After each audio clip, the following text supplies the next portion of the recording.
sports. It's in the game.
Choose the team you want to start your franchise with.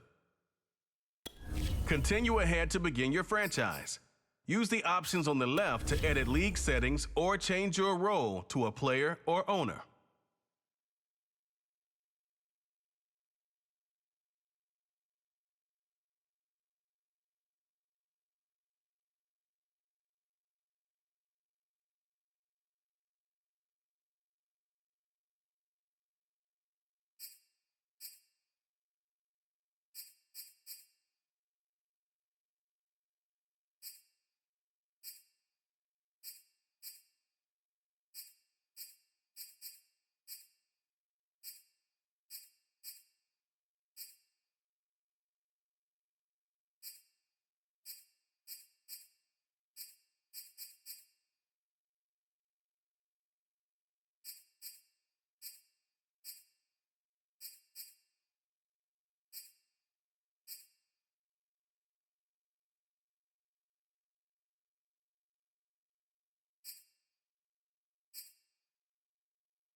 When DeMarcus Ware was selected 11th overall in the 2005 NFL Draft, he became the first Troy University player to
Today, from Heinz Field in Pittsburgh, it's Week 1 of the NFL on EA Sports.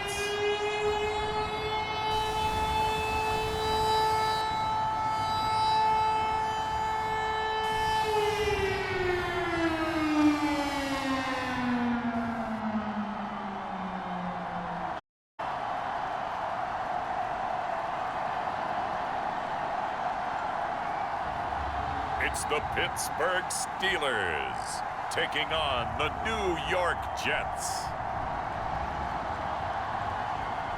EA Sports coverage of the National Football League brings us to Western Pennsylvania and Heinz Field in the Steel City of Pittsburgh.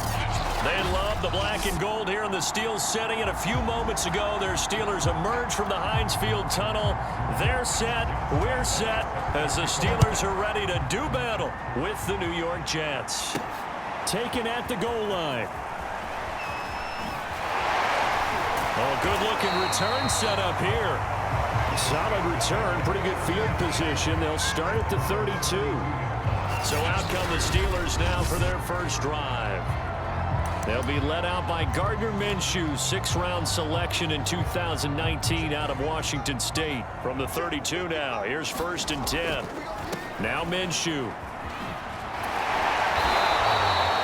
Call a no gain on the game's first play, and it's 2nd down now. Here's Minshew. That's complete. It's Chris Godwin. And they get him down, but not before he takes it across the 40-yard line. Minshew, 1st and 10. That ball caught by the former Toledo Rocket, Deontay Johnson. Throwing on down is Minshew. Short little throw to Ebron. And he'll go out of bounds after taking it a little further down inside the 40. A good pickup there. 8 yards on the 1st down completion. Looking to throw again on 2nd down. Minshew. And that's going to be another 1st down as the tackle made at the Jets' 30. Now after the completion, we're going to get a timeout, an injured player. Boy, not what you want to see in Q1 of the new year. We'll be back. Minshew's throw on target to Godwin here. Our game not even 2 minutes old, but a quick red zone opportunity. They have a 1st and 10 at the 18. Being chased out left. Open man is Johnson. Touchdown Steelers. Deontay Johnson there to make the grab. And the Steelers are on the board here first in the season opener. Excellent start there. First drive of the season. Big-time success putting it in the end zone. And remember, that was done without any real map of how to do it. In other words, the deeper you get into the season, you get game film to work off of, tendencies to work off of. The first drive of the season, things can be entirely different than what you've seen in the past. It's a really good job of execution by them.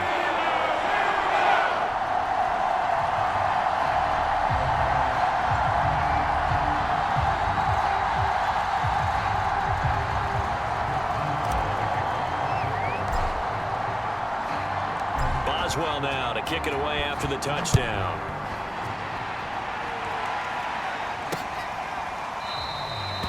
And this will be a touchback, so they'll bring it out to the 25. So now here comes the Jet offense as they get ready to take over. And they'll be led out by the man running the show, Charles, their quarterback.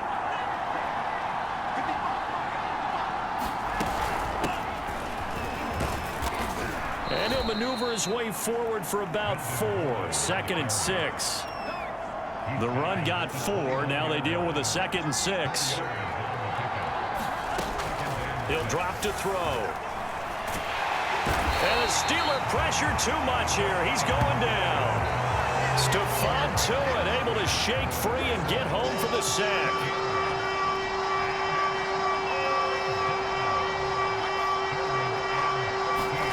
Now on 3rd and long, they'll look to throw.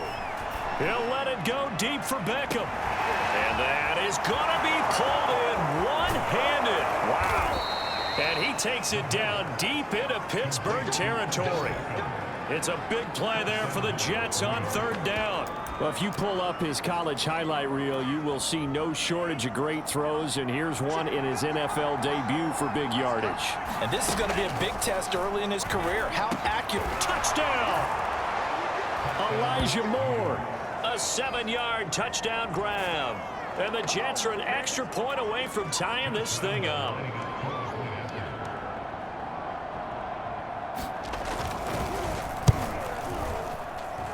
Point after by Lambeau, up and good. And that will tie our score here. The play.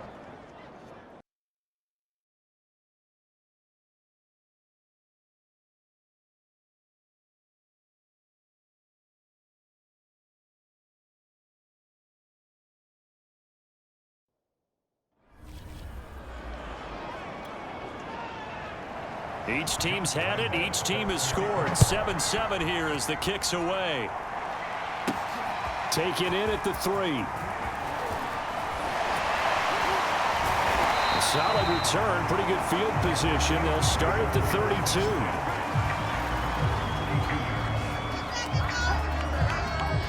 The Steeler offense here about ready for their next drive. Now Minshew on 1st and 10. That's complete to his tight end, Freiermuth. And that last drive, a long drive, but not just that. They had a great air attack going. Do they stick with that? I would think that they would, because if they were confident enough to do it on the last drive, starting backed up in their own territory, why would you change anything? They've got to be confident about what they're presenting and continue to do so. Yeah, because the secondary, they really look clueless. And that was amazing because that drive went and went, no adjustments, and no big plays by the defense to knock the ball away. Someone sharp in this game. I mean, a touchdown pass on the first drive, he comes right back, and he's flinging it around really well here. A really nice throw there to pick up the first down. You kind of just feel a laser focus and confidence about him, and I think we saw that this week, didn't we? Talking to him and the coaches, they felt good about his performance coming out. Yeah, I was really impressed with that last practice we saw when they went through 2-minute drill, when they went through all the different situations. Ball hardly hit the ground, and I thought, yeah, he might be locked in for this one. From the red zone now, they'll look to throw. And caught in the end zone. Touchdown, Steelers. Chris Godwin There to make the grab. And the Steelers have taken the lead. Extra point put through by Boswell. And that makes the score 14-7. 5 plays there on that drive. And it ends with the Steelers finding the end zone. Boswell now to kick it away after the touchdown.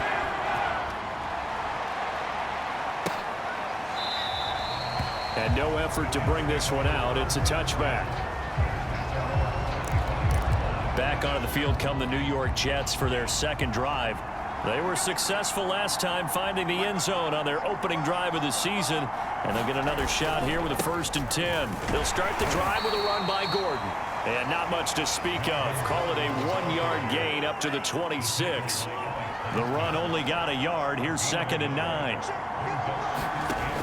They'll drop to throw. And the Steeler pressure too much here. He's going to go down. Jawan Bentley coming in blitz, and he gets him 7 yards behind the line of scrimmage. Well, that's the second time he's been sacked so far in the first half, and if they have designs on having a big year, on going anywhere, they've got to find a way to keep him upright so they can throw the football. Well, instead of 4th down after the incompletion, it'll be 1st down, roughing the passer. Coaches love their defenses to be aggressive, but they want them to be smart as well. Have to leave the quarterback alone at a certain point. Over the middle, and it's incomplete. Here's 2nd and 10.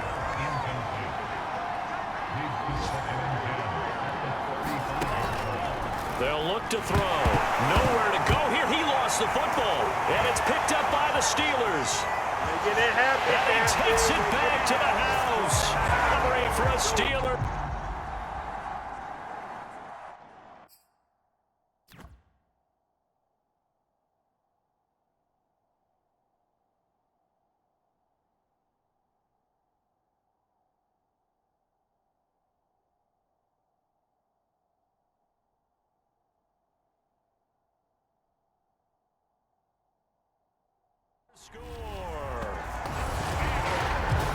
So this defense clicking early in the year. Week 1, the return for a touchdown. The organization made a concerted effort in the offseason to improve this defense. I have to say they like the early returns. Boswell good with the extra point, and it's now 21-7.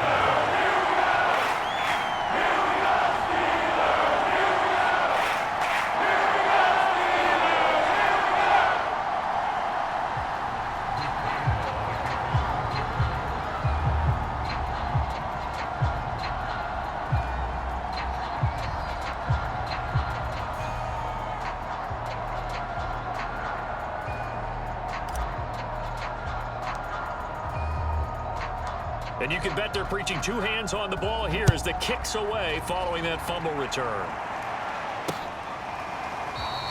The return man down to a knee, and this will come out to the 25-yard line. Jets offense coming up now to start their drive. They'll start on the ground. This is Gordon on 1st down. And nothing doing. He's immediately taken down at the line of scrimmage. Cameron Hayward in on the tackle.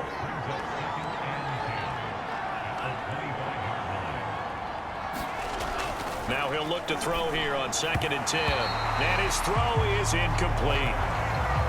An incomplete pass on 2nd down. It muddles things a little bit here. This is 3rd and 10. Back to throw. And that will be incomplete. How about some applause for the defense there? They forced him to throw that one into coverage, and just like that, they're staring at a 4th down. Well done.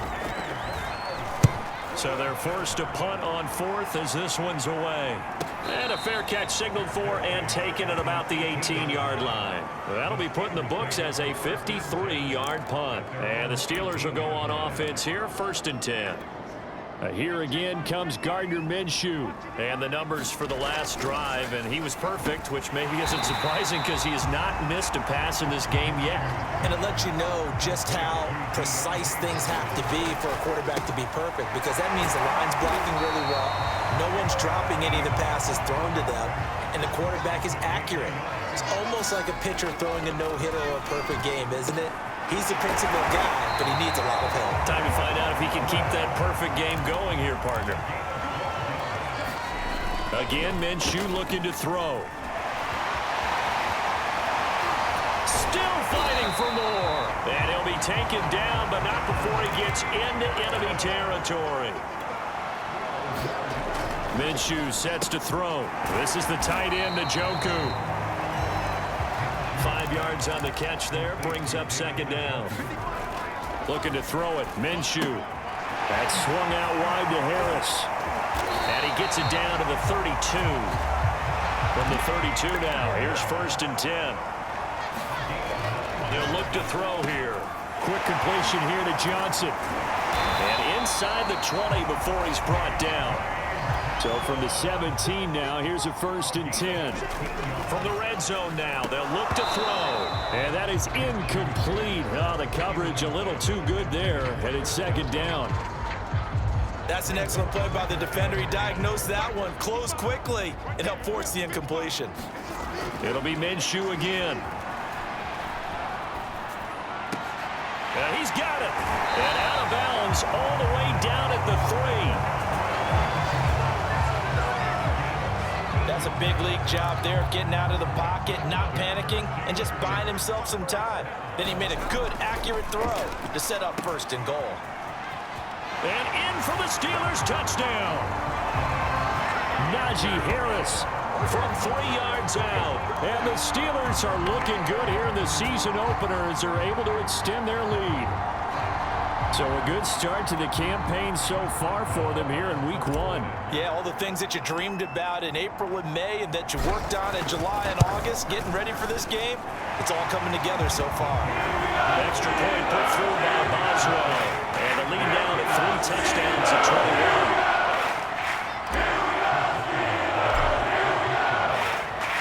Boswell now to kick it away after the touchdown.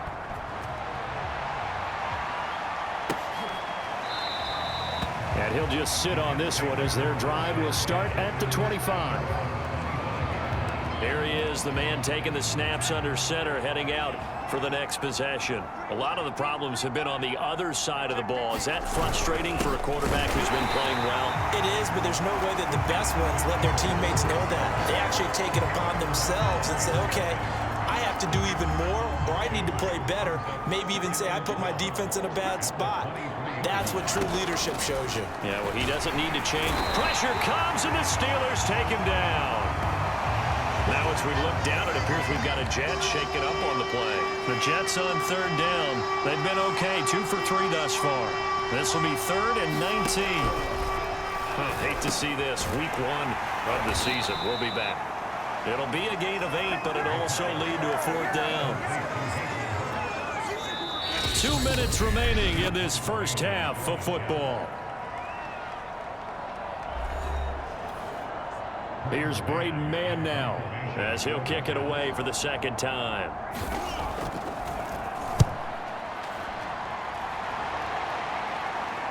Fair catch called. It's taken in right at the 20-yard line.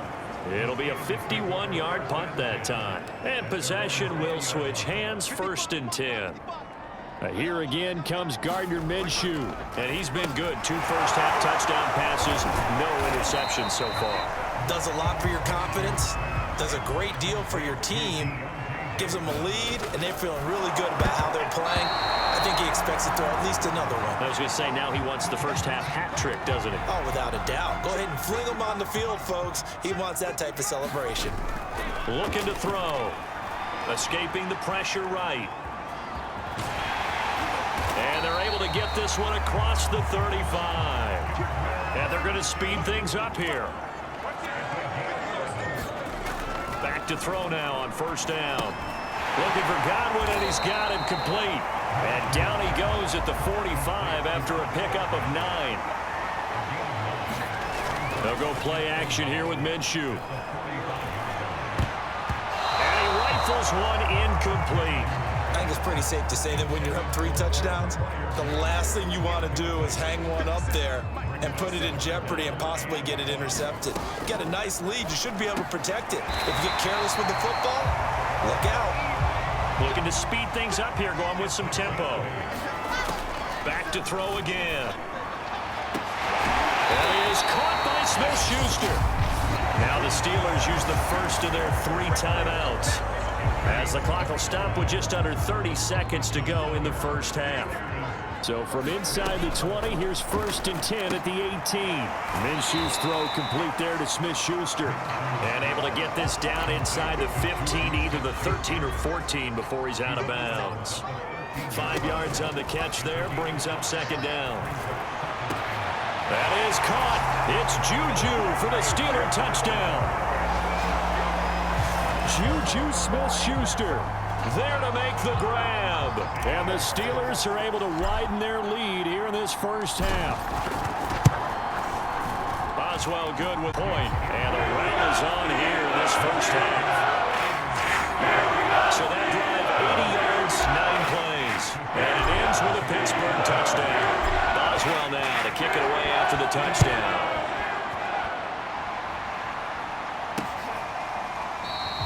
And not wanting to risk anything here late in the half, he'll just take a knee and they'll bring the football out to the 25. A little over 20 seconds remaining in the half as they'll line up here 1st and 10. Melvin Gordon now, he and the offense, they trot back out there. They've given him some touches. They haven't had a lot of success on the ground. Do you maybe keep going to that well, or do you mix it up more? I think you mix it up more, try and loosen things up.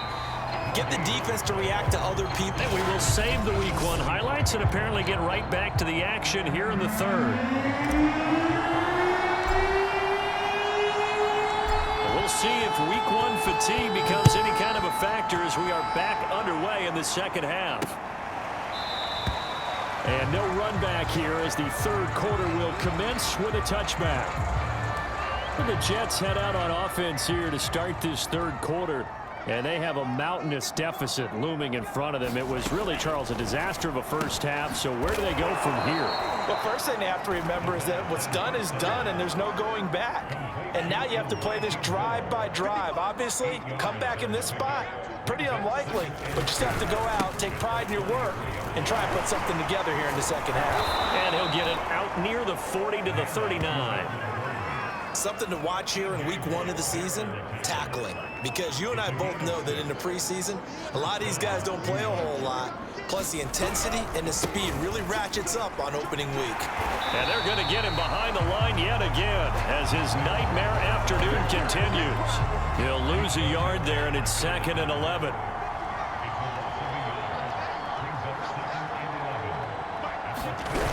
Now a toss right side. It's Gordon. And the reinforcements come in as they're going to stop him behind the line. It'll be a loss of a full 3 yards there, and it also brings up 3rd down.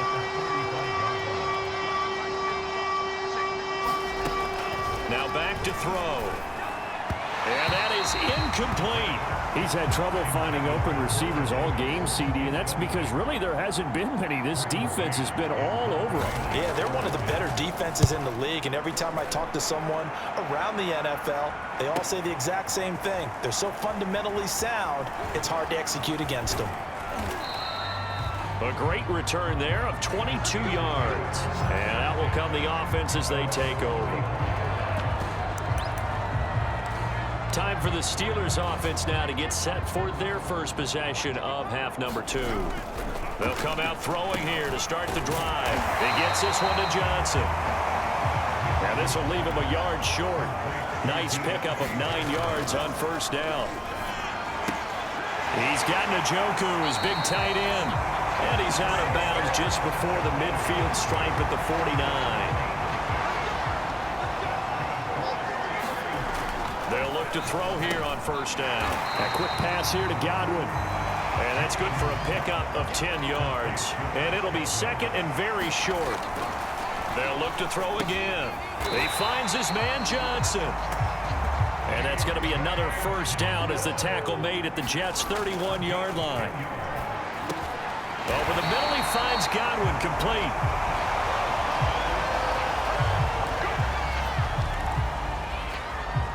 So first and 10, and if they score on this drive, might have to start digging in our second half blowout material. Hitting Juju on the slant. And the Steelers are going to be set up with a first and goal here as the tackle made at the 9. Again, he'll drop to throw. To the right side to Eric Ebron. And able to break one tackle, but then quickly brought down. But a nice little gain. Second down and goal. Minshew. Touchdown! Eric Ebron from 3 yards out. And this Steelers offense is running away with this one. So this looking more and more like it is going to be a successful kickoff to their kids they add on here. And partner, you know NFL coaches, they're on the sideline thinking about all the little things that need correcting. But for the most part, they've got to be ecstatic with the way the season has started out. Personally, I'd rather see them kick the extra point there than to go for 2, but it almost feels like there's a story within the story here. I mean, this isn't college. You know, size of victory, that matters in those games. Here, all you have to do is win by 1 point. That's all that you need. Instead, they go for it, get 2. You got some pretty ticked off folks on the other sideline now. And New York set to take the field. And here we are almost through 3 quarters of play, and this passing game still has not really found any kind of rhythm. Put it mildly, because they're not even over 100 yards yet. And in today's NFL, where it's a pass-first league, that is quite surprising. Not many teams patient enough to stick with the run. Everybody wants to advance the ball through the air. They've got to get their timing back.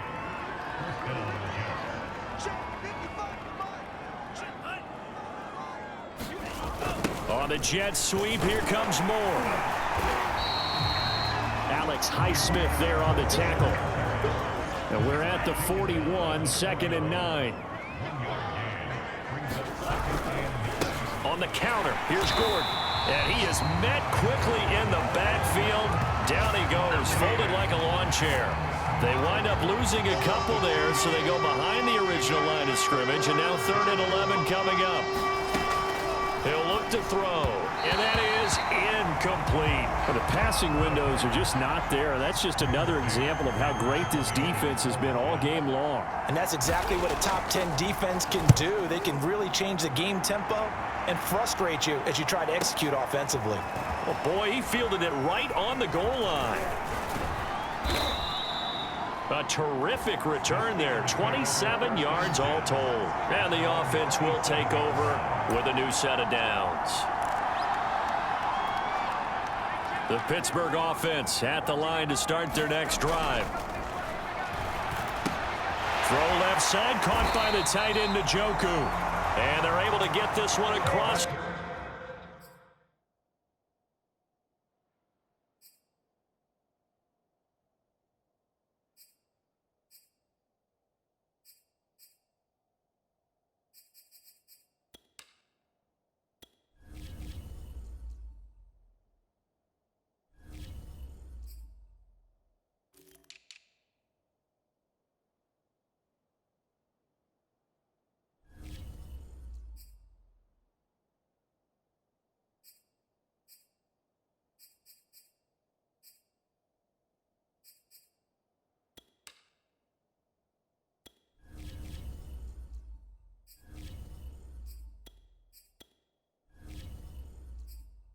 The 35.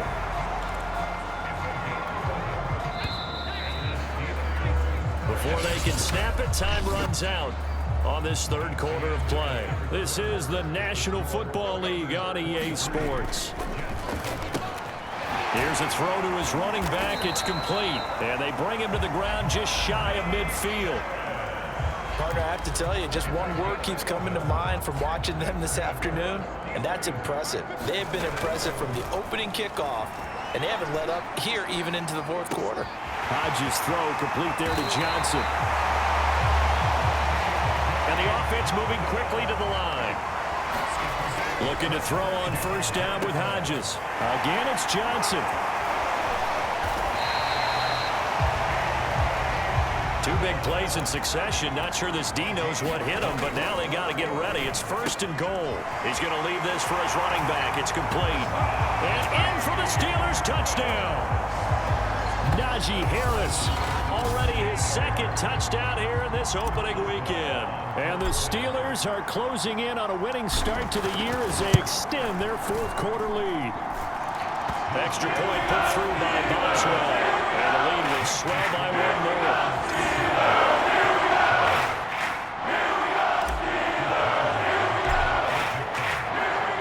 Boswell now to kick it away after the touchdown.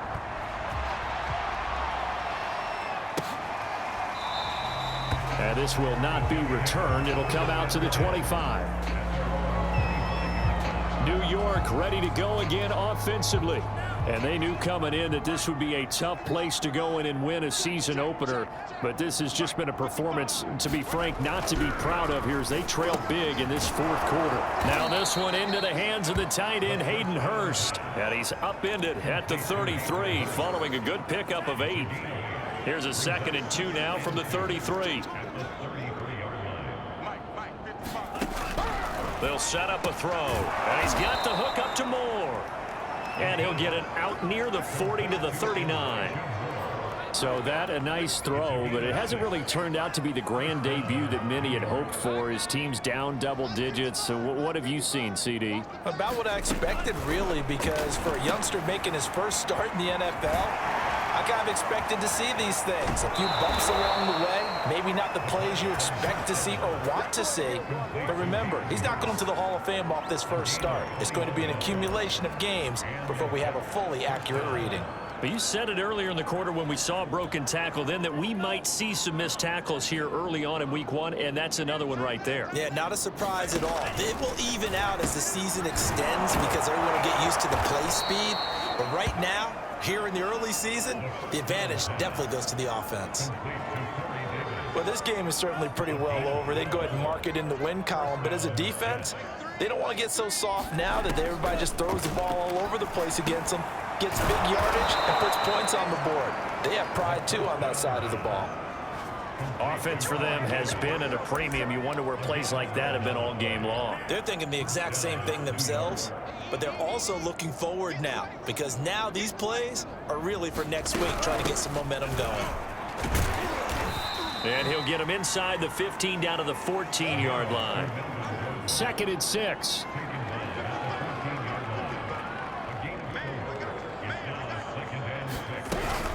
They keep it on the ground. Again, Gordon. And he will be brought down, but a 1st and goal coming up as we have come upon the 2-minute warning. Now, after the completion, we're going to get a timeout, an injured player. Hate to see this. Week 1 of the season. We'll be back. Back to throw here. And somewhat of a measure of revenge as he's in for the touchdown, but they still trail big time. He'll take it, but he won't be able to smile about it. Lambo to add on the extra point.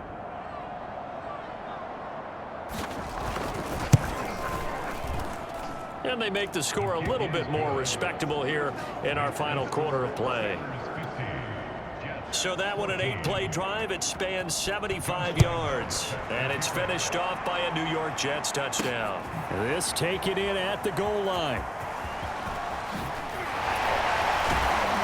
And he'll go down as this drive will start at the 25-yard line.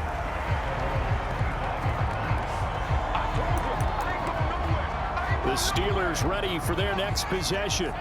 And this is really the start to the season that you're hoping for if you're a coach or a player. They've got the big lead here in the fourth quarter and now can really take some time off the clock. Again, it's Harris on second down. Call it a gain of a yard, and it's going to bring up 3rd and 5. And now they're in the hurry-up. On 3rd down, here's Harris. And brought down, but not before he was able to break the tackle, and the extra effort moves the sticks. Now a 1st down carry for Harris. And he's tackled a yard short of the marker. Good gain of 9 on 1st down. The last run got 9. That leaves him with 2nd and a yard. And he'll get it out a couple yards shy of midfield at the 48. All runs on this drive so far. It's 1st and 10. Gets past one man. And they're well past midfield, just a yard or 2 shy of the 40. Now the Steelers use the first of their 3 timeouts. It's just their first. They've got 2 more to use here in the final stages. They hand this off to Harris. And he's going to get this inside the 30. And they're going to hurry back to the line now. They'll run on 1st down. Harris. And down inside the 15 he goes. And one of the whistles for a timeout. So they'll stop the clock here in a game that's been decided in the closing seconds. Here's a 1st and 10 at the 14-yard line. Pushes him aside at the 10. And stopped a few yards shy of the goal line at the 3. Oh, wait, hold everything. A timeout has been called. Seemingly silly with 1 second remaining in this game. Well, they probably don't need to run a play here, but you wonder if they're going to... And he takes it in for the score on the game's final play, so it doesn't affect the outcome, but a little whipped cream on top to their ending. Or as our friends in Bayou Country would say, that's a little lagniappe, a little extra on top. Well, Charles, it's one thing to win. It's another thing to win and put up the amount of points that they did. Boy, were they clicking on offense. They can't help but feel great about themselves, can they? I mean, what a game to put up that number of points, continually feeling like they're moving the ball and things are working and clicking. They think that they can bottle this and carry it with them. And as an offensive coordinator, you just don't think you can do anything wrong. Whatever you call, run, pass, it's all going to work. That's called being in the zone. So for Pittsburgh, it's a fantastic start as they roll to a blowout victory here in the season opener. And they'll have another home date next week as the Cincinnati Bengals come to town. Meanwhile, for the Jets, they go down to defeat here in the opener. And they'll be on the road next week for a matchup with the Baltimore Ravens. Thanks for tuning in, everybody. Alongside Charles Davis, we thank our entire crew. I'm Brandon Gaudin. This is the NFL on EA Sports.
Today, from Heinz Field in Pittsburgh,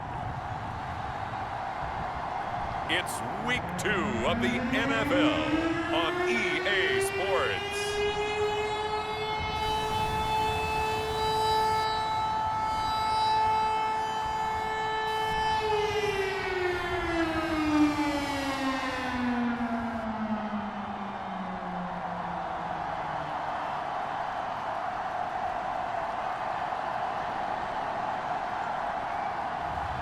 As we'll see Gardner Minshew and the Pittsburgh Steelers taking on Joe Burrow and the Cincinnati Bengals. We are at the confluence of the Ohio, Allegheny, and Monongahela Rivers at Heinz Field in Pittsburgh, PA. This was the scene just a few moments ago as the Pittsburgh faithful were fired up by the hometown Steelers taking the field. They're all set as they'll match up with the Cincinnati Bengals.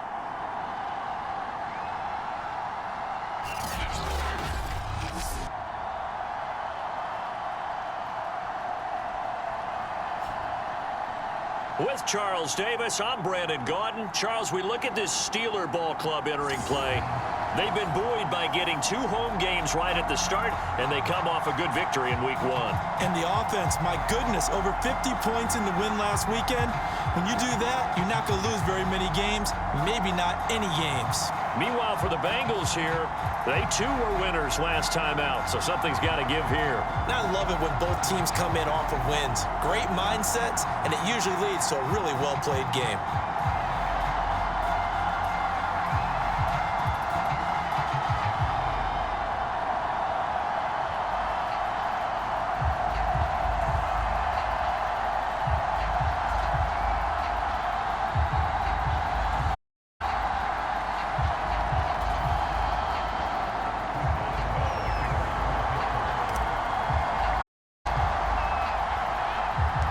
teams here, each off to 1-0 starts as this one is underway on EA Sports. And we will not see a run back on the opening kickoff. This will be a touchback. Here come the Bengals, and CD, of course, it's Joe Burrow out of LSU at quarterback. And he said he was feeling lead up to the season, and he proved it in a big way in week 1 with 4 touchdown passes. Had the offense moving at peak efficiency right at the start of the year. Awfully impressive.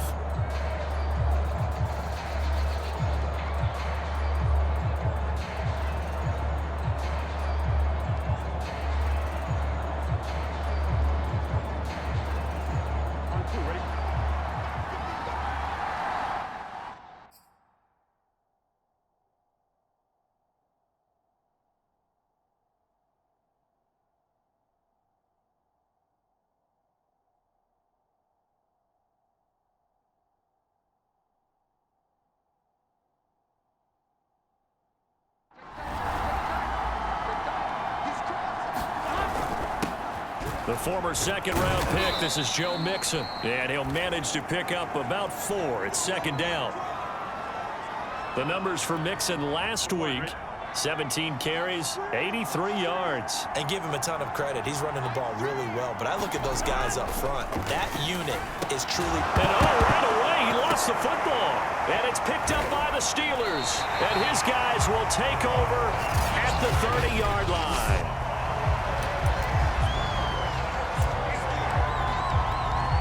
So 1st and 10 now from the 30. Here's Minshew. Flushed out right. And a dangerous throw there, incomplete. He threw that into coverage. It was nearly intercepted. On 2nd and 10, it's Minshew. They'll find Juju Smith-Schuster. 9 yards, and that leaves him just short, so it'll be 3rd and less than a yard. Now Minshew. Got his man complete over the middle. That's Johnson. And the Steelers are going to be set up with a first as they get the conversion there on 3rd and inches. 1st and goal, a chance to convert that early turnover into points. Over the middle, hauled in by Smith-Schuster. 2nd and goal from inside the 5. They'll stick with the passing game as he looks to throw. Open man is Johnson. Touchdown Steelers. Deontay Johnson, his 2nd touchdown on the season. And the Steelers have taken a first-quarter lead. And now they'll empty the backfield here as they elect to go for 2. And Minshew will throw for it. And that is going to be caught. And it moves the lead to 8-0. And the formula there on the 2-point try to go 5 wide. Not even the option to hand the ball off. They got it. They tried to create space, and there isn't a hole. What you're trying to do is make sure that if they're going to catch the ball, make them catch it behind you because they run out of space with the back line. But in this case, the offense figured it out. Cincinnati coming back onto the field here for their 2nd drive. And last time, not only the turnover, but that turned into 6 points. They got to make up for that here. We always hear about empty possessions, but some are worse than others. So you can have an empty possession, pump the ball away, get yourself set to play defense, but when you turn it over, it changes momentum, and when they take it downfield and punch it in on you, that's a bad possession all the way around. Yeah, but you're hungry to get back out there, aren't you? You better be, because otherwise, it's going to be a long day for you. Burrow's throw caught by Higgins. And they get him down, but not before he takes it across the 40-yard line.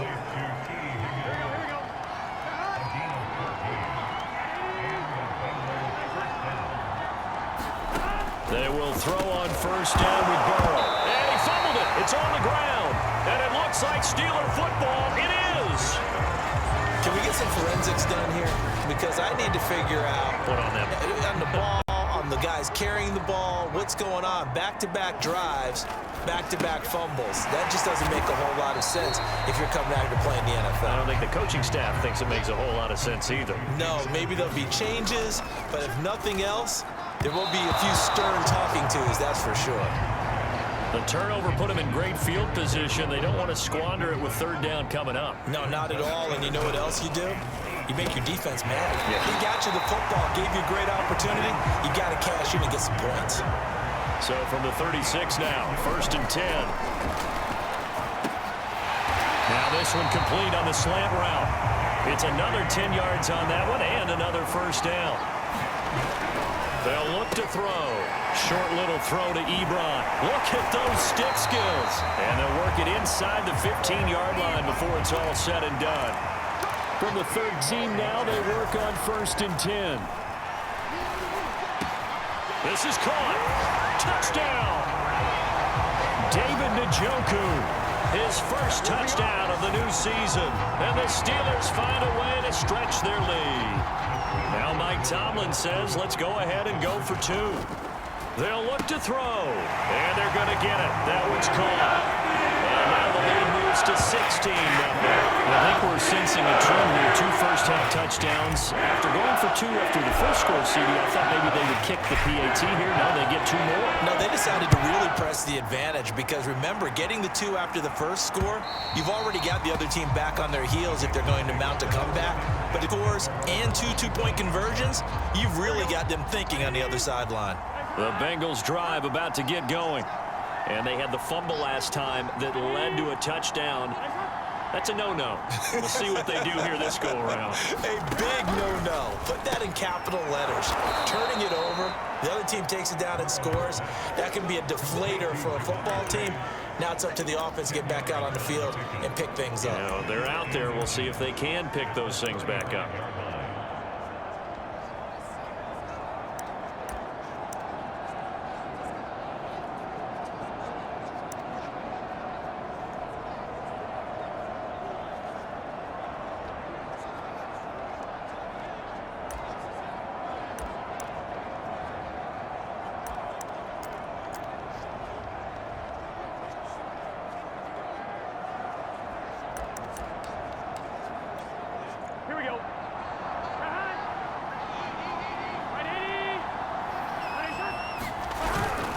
Second down, here's Mixon. And he's able to take this one up to the 35-yard line.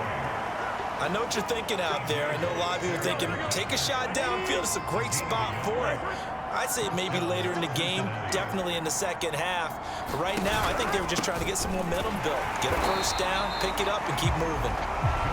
And this defense not giving him anything there. Maybe a yard up to the 36.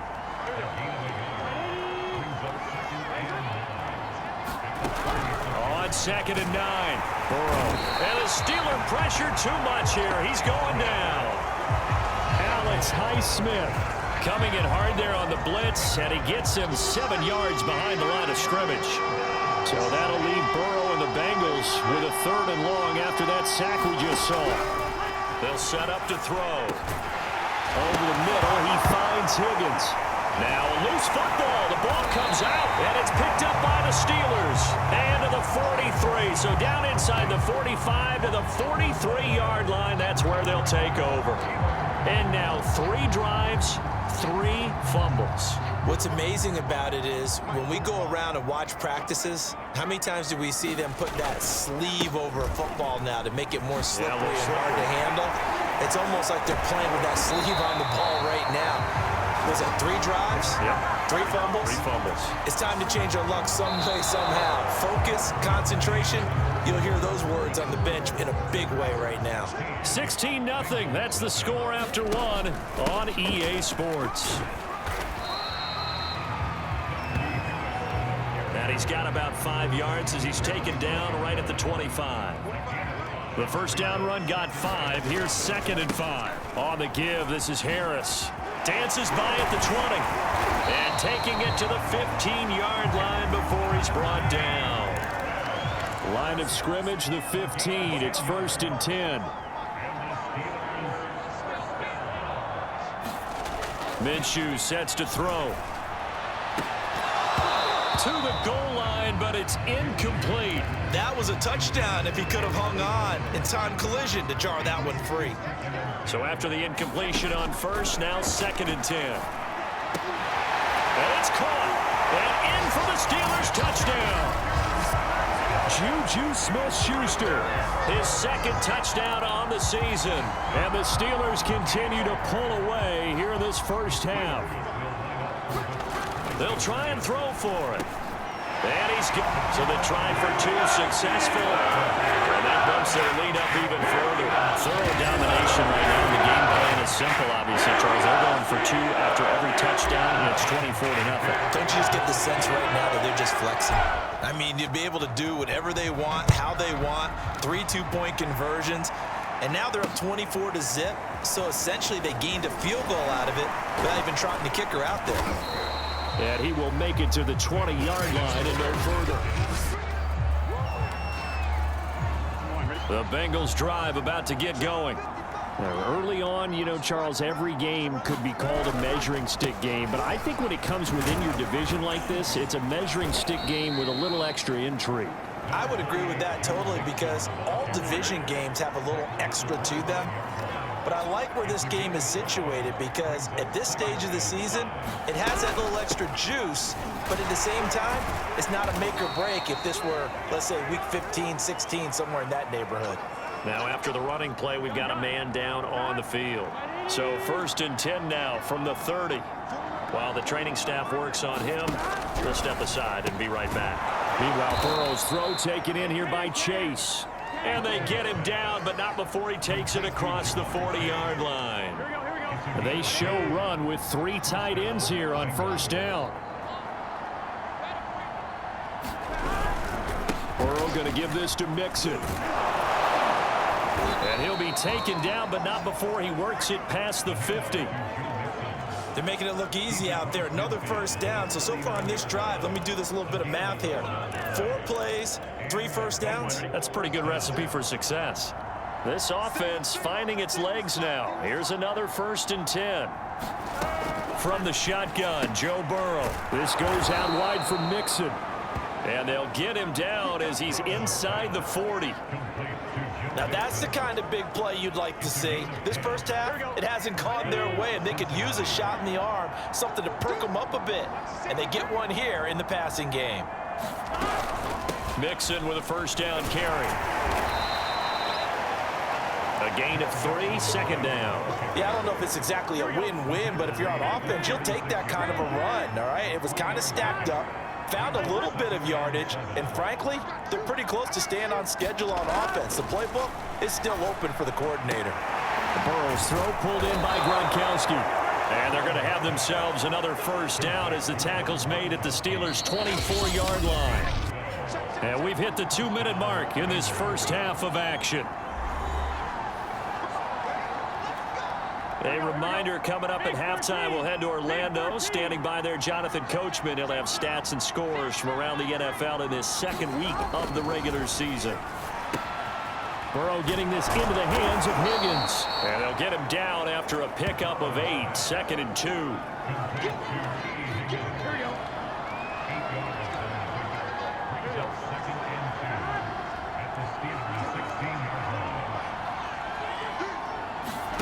Throwing again on 2nd down. Burrow quickly to Gronkowski. That's caught. And they work this near the 5. He'll be stopped at the 6. And this has been a nice answer to the touchdown drive again minutes ago because they've come out and reestablished the tempo. A nice throw there, and they're putting together a very strong drive as a response. And he's got Gronkowski yet again. Touchdown, Bengals. Rob Gronkowski from 6 yards away. And the Bengals are able to cut into this lead. Extra point by McPherson, up and good. And that'll cut this to a 17-point spread.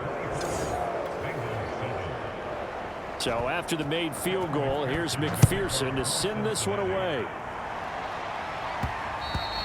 And that one will bounce out of the back of the end zone, so we will start here at the 25. Here again comes Gardner Minshew. And how about the start so far, Charles? 3 first-half touchdown passes. And that's how you generate excitement on a team. Keep your offense moving at a really high level. And it's also how you establish leadership by playing that well. 3 touchdown passes, that's the way to lead. Now he's just hoping for number 4. Minshew's throw there, hauled in by Claypool. Ooh, the juke. And they get him down, but not before he takes it across the 40-yard line. They're going to hurry back to the line now. Now Minshew on 1st and 10. And he finds his target, Ebron. And in into the end zone. Touchdown, Pittsburgh. Eric Ebron, his second touchdown on the season. And the Steelers, they broaden their lead.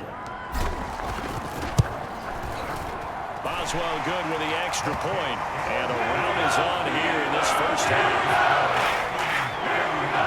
So a 75-yard scoring drive on just 3 plays. And it ends with the Steelers finding the end zone.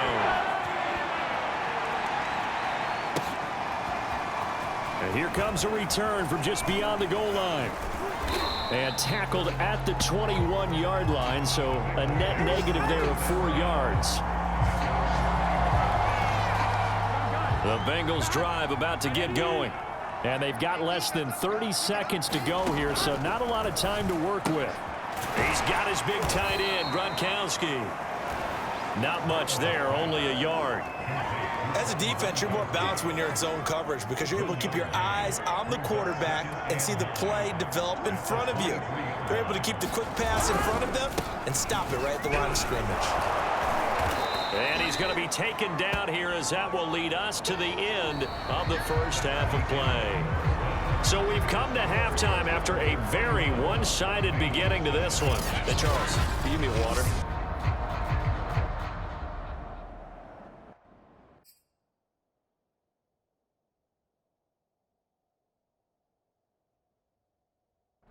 Jeez, Chuck, they cut off the halftime show again. Quicker than anticipated, ready for the start of the second half. This one fielded at the 5. Oh, a dangerous return man showing it here. And he nearly broke that for more, but as it is, still a good return. They'll start the drive right around the 37. So here are the Steelers to take over on offense. They were winners over the Jets a week ago, and they are in the driver's seat right now as well. And he'll be out of bounds after getting this one across the 40. Give him a gain of 5 on the completion, and it's a second down. Looking to throw it, Minshew. Short little throw to Ebron, and he'll be taken down, but not before he gets into enemy territory. So 1st and 10, and if they score on this drive, might have to start digging in our second out material. Here's a throw out wide complete to his running back right side. And he is tackled inside the 40, not quite to the 35. And while we may be looking at the scoreboard, this offense certainly is not because they're showing no signs of backing down, even with a 3-score lead here in the third quarter. I think they keep taking their shots. They've seen blown leads happen throughout this league. They don't want to fall victim to it themselves. And now it looks like they're going to be in the hurry-up. To throw again on second down. Minshew. So here's a 1st and 10 now, down inside the 20. From the red zone now, they'll look to throw. That's swung out wide to Harris. They'll get to him just inside the 15-yard line. And even after that fancy footwork we saw, a good job defensively to recover.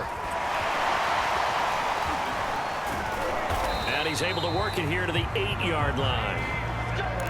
And quickly they get to the line. They'll look to throw here. It's brought in by Harris. Touchdown! Najee Harris, his 4th touchdown on the year. And the Steelers take the opening kickoff of the third quarter and drive right down the field to extend their lead. Back to throw. Eluding the pressure right. This is caught. Was he in? Yes. 2 points. I think this is just going to be a function of the times we live in now. Very similar to the bat flip in baseball. Everyone's got to start to get comfortable with this. But to me, this is just rubbing it in. You got a big lead. Go ahead and take the extra point. One thing to keep in mind, though, karma's still out there. And sometimes it has a way of catching up with you. So here are the Bengals now as they get their first possession of this second half. They've got to dig down deep. I mean, they need something right now, really anything to cling on to. This offense has struggled. Partner, join me in a walk to their locker room at the half, okay? Because I think what we would have seen is an offensive coordinator and his assistant coaches getting together with all their positions, then coming together as a group, going over adjustments, and then the head coach coming in and just screaming. Now ball loose. loses the football. But I think a Bengal player was able to get in there. He was. And they'll keep possession of the football. Much like a running back going through the line, quarterbacks have to be aware of protecting the football as well. He left it exposed that time, wound up having it knocked free, but fortunately, had an alert teammate who was able to get it.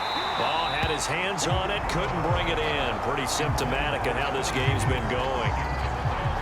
Here's Thomas Morstead now as the drive goes backwards, so he's on to punt it away. He was called on 3 times in the win last week as his first one here's away. Taken from just outside the 30. And now headed the other way. They're across midfield. Now after the punt on that play, we've got a man down on the field. While the training staff takes a peek, we'll take a break. So here's a 1st and 10 at the 38. They'll try and start this drive in the air. He'll find Smith-Schuster. That's complete. And they're going to speed things up here. Throwing on 1st down is Minshew. Quick completion here to Johnson.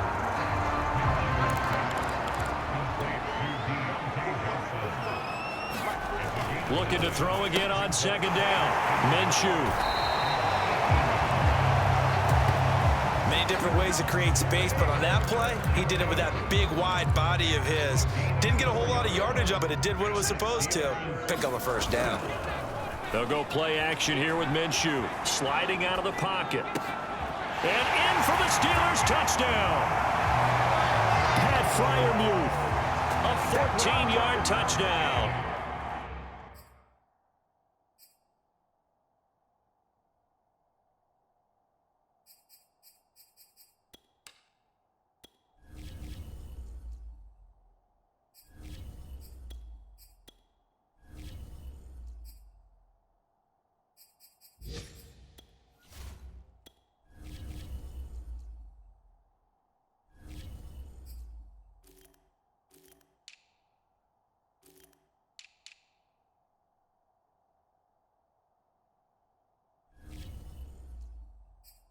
And the Steelers offense, they continue to pour it on.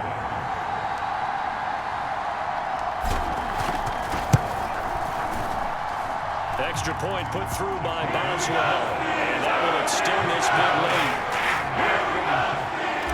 Just a 4-play drive that time. And it ends with a Pittsburgh touchdown. Boswell now to kick it away after the touchdown.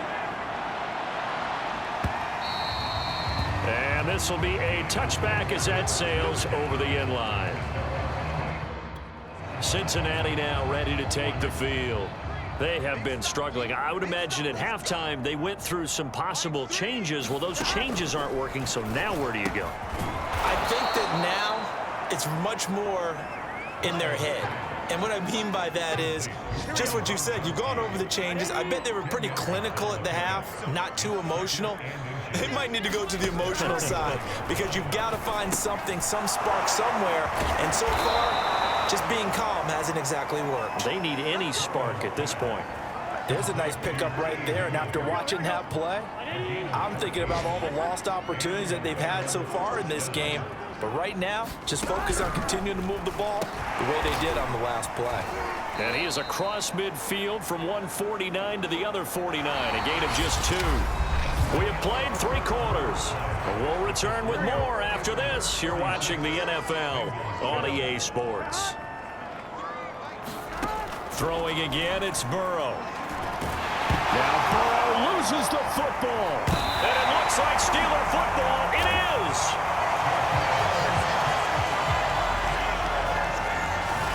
And with that kind of a deficit, you can't afford to make any kind of mistakes. But it's been pretty symptomatic of what we've seen all game with them, isn't it? Down this big in the fourth quarter. You'd say an afternoon to forget, absolutely. And the drive starts with a completion, left side. And brought down, but not before they're behind the 25. You can see the time and effort and thought that they put into their passing game because it was evident right there.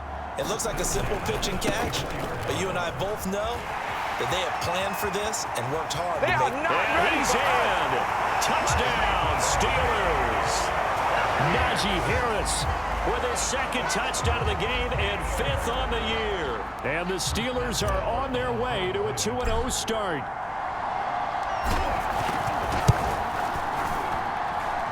Boswell good with the extra point, and the lead will swell by one more.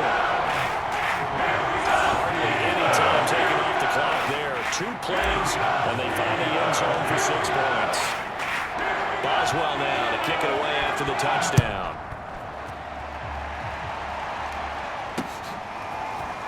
From a yard or 2 deep, here comes a return. And he'll be brought down shy of the 20, so the decision to bring it out of the end zone, not a good one. The Bengals drive about to get going. And the turnover last time, that's sort of been symptomatic of their struggles here in this one. Big word.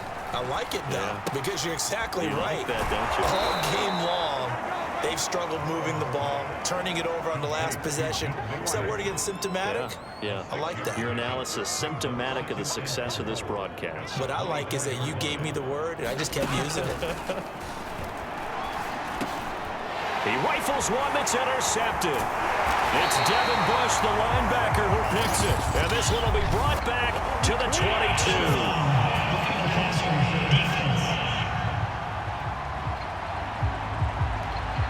So now it appears they're going to accept the penalty, which means take away the interception. Also means keep your defense on the field. Don't understand this one bit. A throw over the middle, taken in. And the result here, a pickup of 8. Leaves him with 2 to go on 2nd down. Here we go.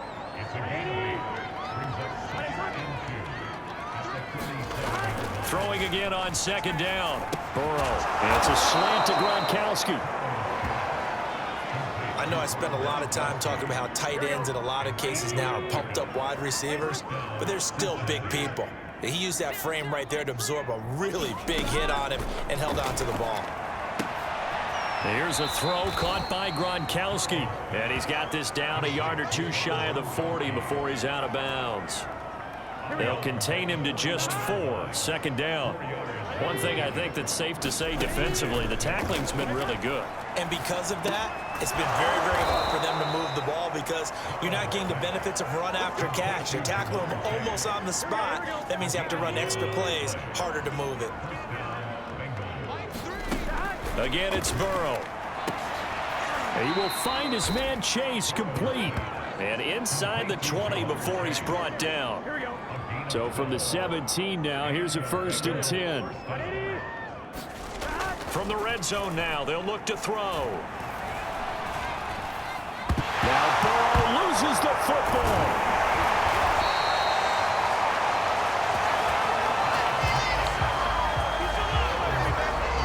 Bad news on that play for them, wasn't there? Lost the football, lost a lot of yardage, but I think the good news outweighs it. Able to retain possession. That was big for them. There's a throw over the middle. It's taken in by his tight end. And we are inside of 2 minutes left in this lopsided affair. So the Bengals in possession of the football here as we get you reset. They face a 3rd down now as they try to find a late score.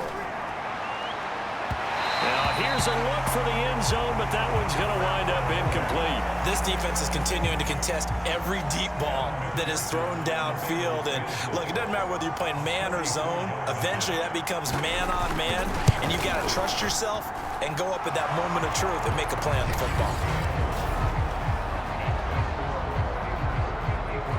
Well, he was a spectator for much of this game. This is his first field goal opportunity of the entire contest, but he's able to connect. Yeah, he had a pretty good seat to this one, didn't he?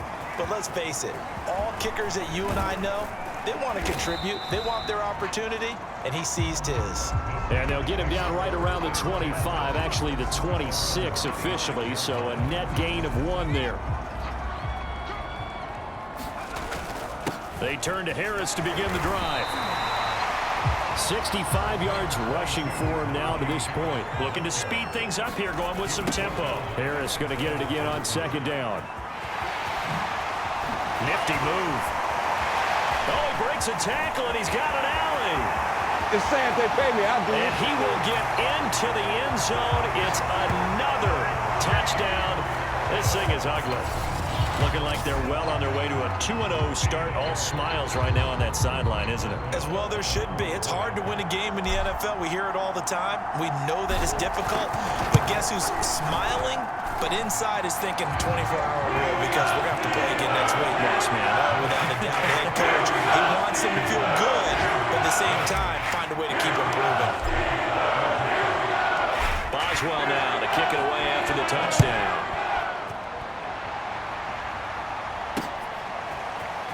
From a couple yards deep, he'll bring it out of the end zone.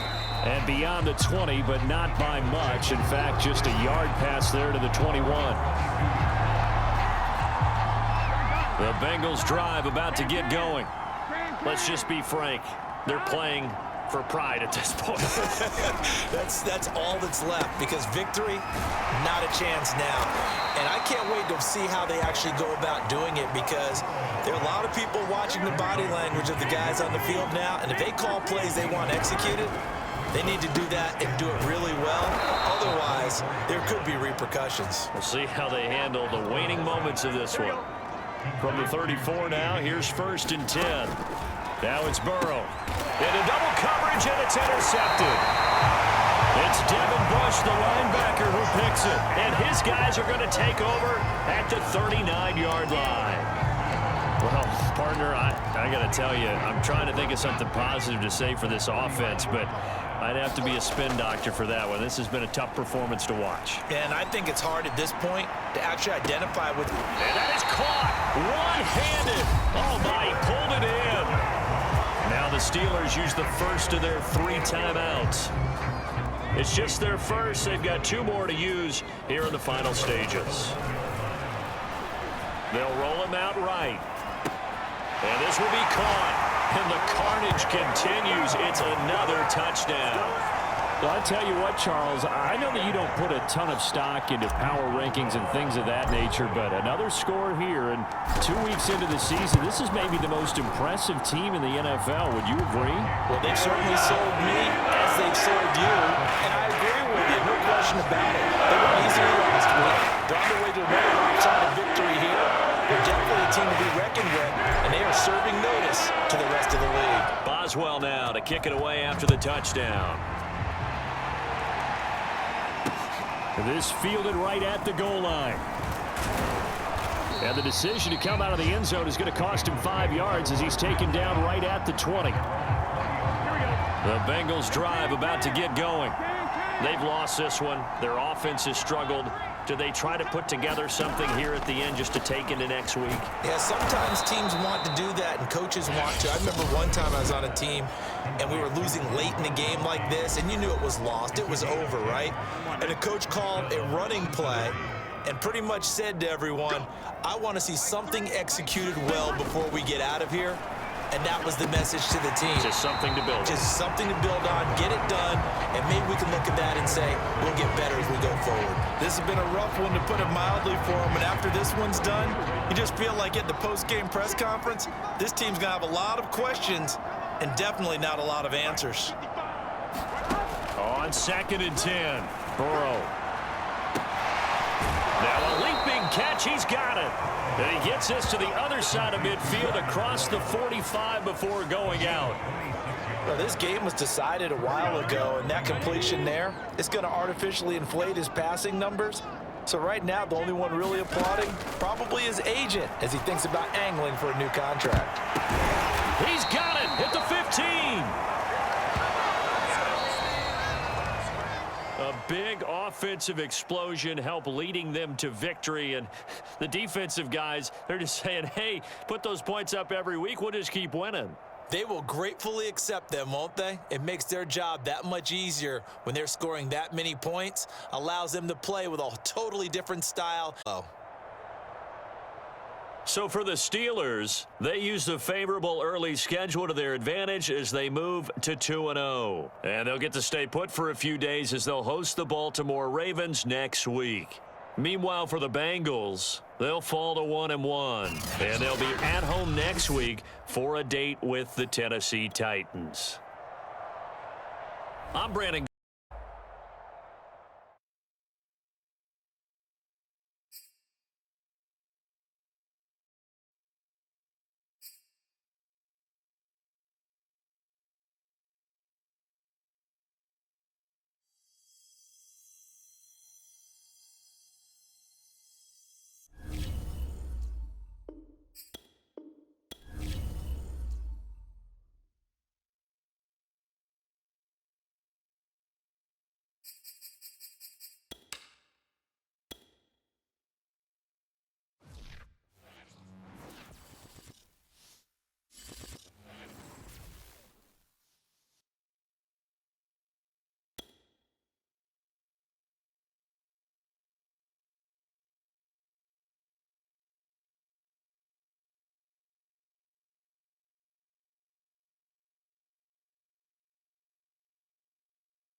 Today, from Heinz Field in Pittsburgh,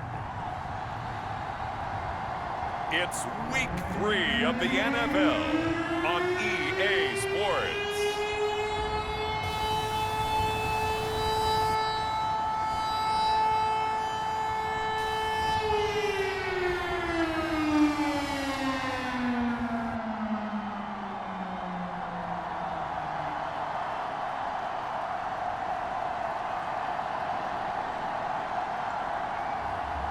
Gardner Minshew and the Pittsburgh Steelers versus Lamar Jackson and the Baltimore Ravens. Right at the convergence of the Three Rivers on Art Rooney Drive, we welcome you to Heinz Field in Pittsburgh, Pennsylvania. This was the scene just a few moments ago as the Pittsburgh faithful were fired up by the hometown Steelers taking the field. They're all set as they'll match up with the Baltimore Ravens.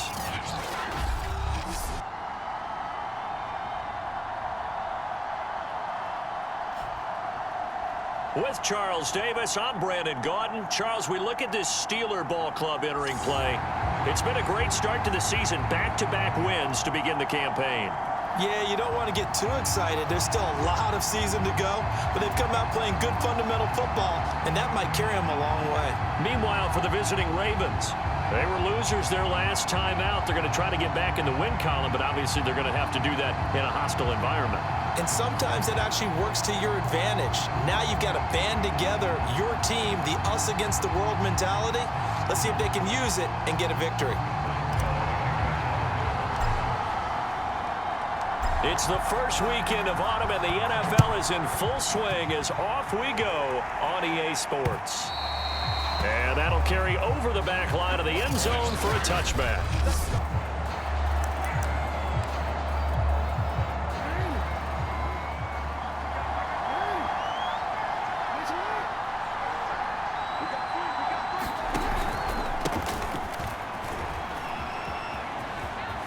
Fournette, a first down, still going. And he'll take this to the other side of midfield before going out of bounds.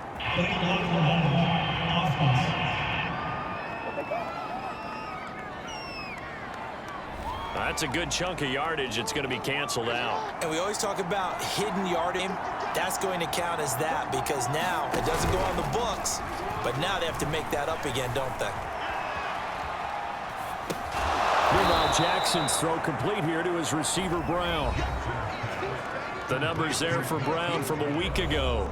4 catches, 73 yards. And I'd certainly expect them to use him quite a bit because he runs excellent routes, has good hands, and knows how to get open.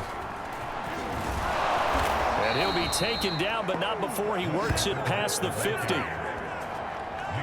Well, there's plenty of real estate for him to maneuver on that run, and let's face it, it shouldn't be a surprise. He's one of the better backs in the league. Had to come into this game with the idea, slow him down, otherwise it's going to be a long afternoon. Now Leonard Fournette. And he picks up about 6 as he gets this down to the 41. This defense very strong last week as they helped their squad improve to 2-0 on the young season. And I don't know what the actual percentages are, and I don't know the analytics when you create 5 turnovers or takeaways in a game.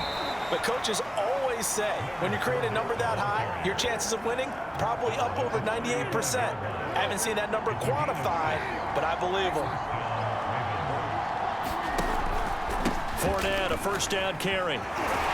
And they're going to stop him right at the line of scrimmage. Just no cutback lane to be found whatsoever. 2nd and 10. So after the run for no gain, here's 2nd and 10. Now Jackson. And as he throws and the ball is out, it's a live football. And it looks like Steeler football. It is.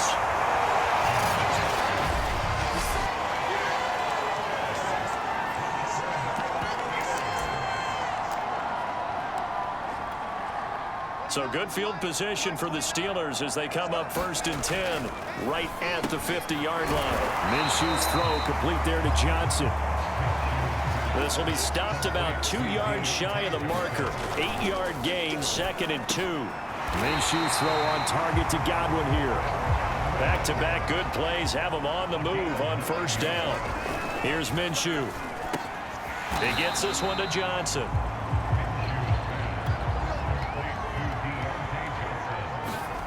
It'll be Minshew again.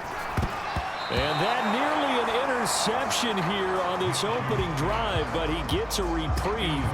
It's third down. Heavy set out there on 3rd and 1. Now Minshew. Open man has got it. It's complete. And he will have a Steelers first down as they're able to get the 3rd down conversion. Again, he'll drop to throw. Nowhere to go here. He lost the football. And the Ravens have got it.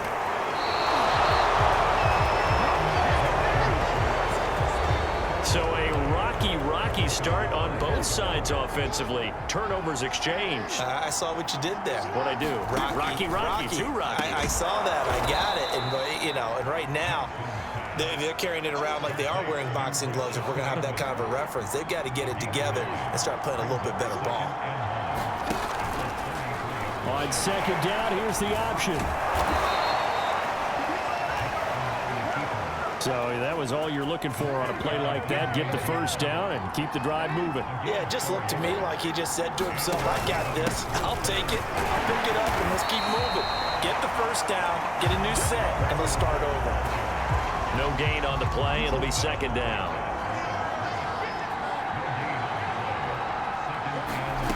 From the gun, Jackson. His throw incomplete. From the snap, he certainly looked like he knew where he wanted to go with the ball, but surprise, that guy was covered. So that took his attention elsewhere to no avail. Jackson hit, and he lost the football. And it looks like Steeler football. It is.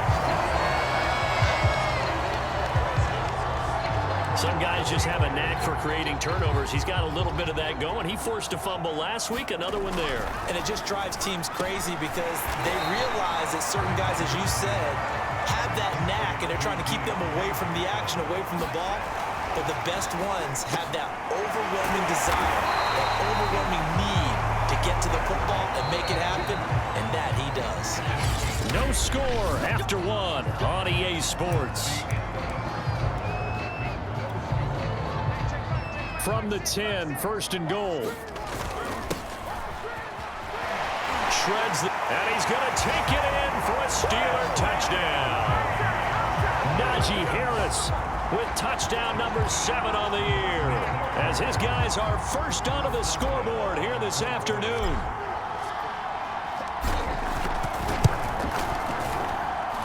Extra point put through by Boswell, and that makes the score 7-0.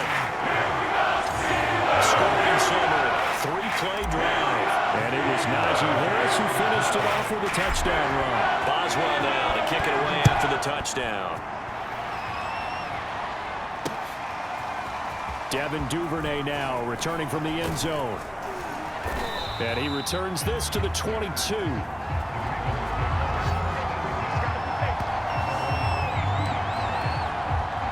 The Raven offense set at the line for this next drive. And a fumble last time. Ball security. Talk about it all the time in the National Football League. They've got to be better at it on this drive. Don't you think that when every team gets together for the first time, I don't care if it's OTAs, mini camps, first day of camp in the regular season, ball security comes up about, what, the second sentence of the coach's address? And those are so many drills focus on that. All the time, and they do drills to make it even tougher to simulate game situations. Doesn't always work out, though. And he gets this one just shy of the 40. They'll mark him down at the 39. So from the 39 now, they'll come up on a 1st and 10. Out of the pistol, it's Fournette. And the second wave of tacklers is going to get him as they stop him behind the line. Officially, it's a 1-yard loss. That's going to bring up 2nd and 11.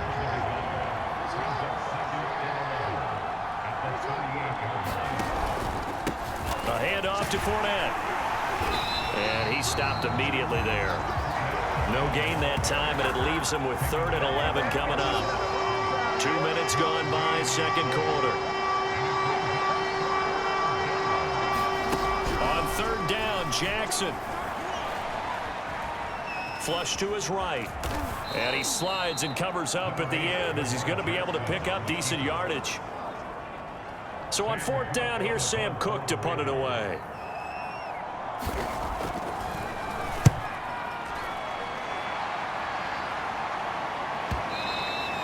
And a little too much mustard on that one. It hits a couple yards into the end zone. A missed opportunity there maybe to pin him back. The Steeler offense here about ready for their next drive. Minshew, 1st and 10. They'll find Juju Smith-Schuster. Things progressing to plan so far. Their defense has been solid, and they've got themselves a 7-0 lead after the touchdown the last time they had the ball. And this is no time to even think about, hey, are we going to milk the clock? Hey, are we just going to do ball control? This is the NFL. 7-0 leads, they don't last very long unless you continue to push the envelope on offense. The completion good. This is Eric Ebron. And he gets this one just shy of the 40, down at the 39. And after that completion, you can understand why so many teams in the league are emphasizing speed on defense at every position. Tight ends have created so many tough matchups now. If you can't run with a tight end as a linebacker, this is going to be the result every time. They don't need to run another play here before the 2-minute warning. Let's see if they do it anyway. A good pickup there. 8 yards on the first down completion. 2 minutes on the clock, second quarter, 7-0 ball game. Coming up at halftime, I'll go from one personality, that's you, Charles Davis, to another one in Orlando, the coach. He'll have stats and scores from around the NFL. You and Jonathan Coachman both larger than life. No doubt about it. But you're stuck with me in this booth, yes, and he's I am. Miles away and smiling. And happy. Now a good job shifting right, finding his target. And the offense moving quickly to the line. Again, Minshew looking to throw. Complete, it's Johnson. Working with his 2nd and 4. Minshew sets to throw. A quick pass here to Godwin.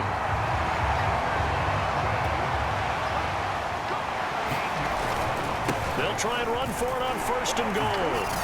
And he's into the end zone. Touchdown, Steelers. Najee Harris with his 2nd touchdown here in this first half. And the Steelers are going to add on to their lead. So it was the passing game that got him down here, but closer to the goal line, it's the running game that gets him home. Certainly appears that they lulled the defense into thinking that the passing game was going to be it the entire drive. Nice change up there going to the running game to get him over the goal line.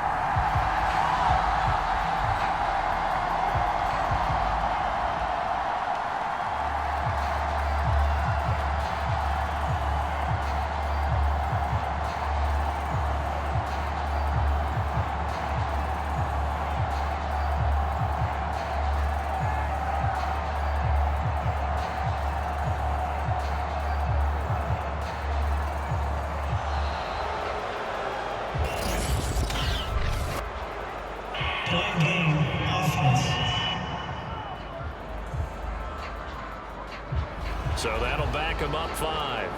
They'll try it again now after the 5-yard walk-off.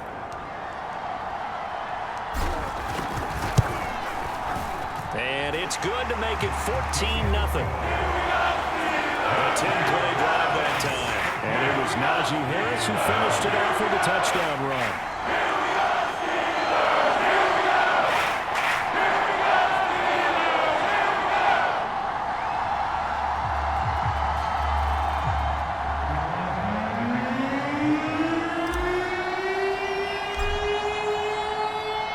Boswell now to kick it away after the touchdown.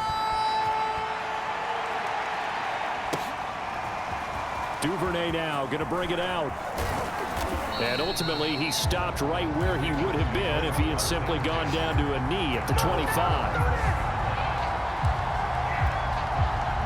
The Raven offense set at the line for this next drive. And with a little under a minute remaining, they may try to put something together here just to try to cut into that deficit. And his throw is going to be incomplete. Following the incomplete pass, here they go again. 2nd and 10 from the 25. Now it's Jackson. Oh, he'll want that one back. Incomplete. He doesn't drop too many in that department. 3rd down. Now they face a 3rd and 10 after back-to-back incompletions. On 3rd, here's an option play right. Jackson hit, and he lost the football. Here's Sam Cook now, as he'll punt it away for the 2nd time.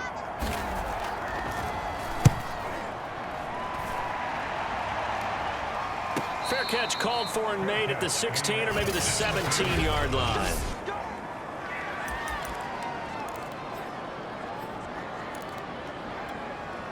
So from the 17 now, here's a 1st and 10.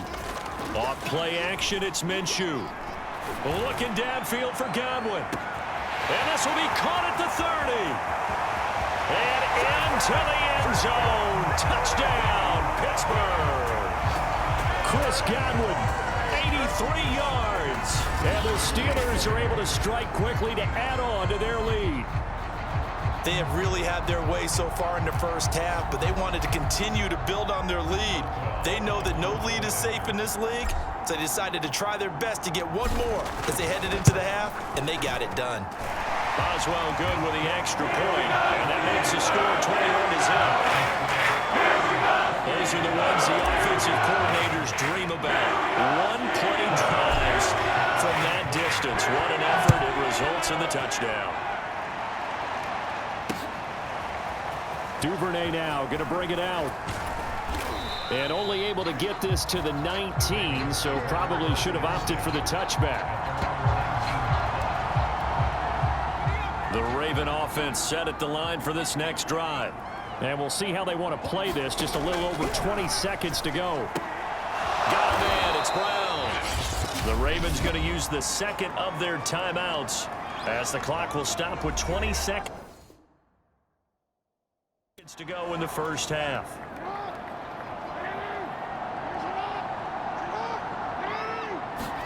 On 1st and 10, it's Jackson. Nowhere to go here. He lost the football. And great field position coming up in the red zone at the 17-yard line.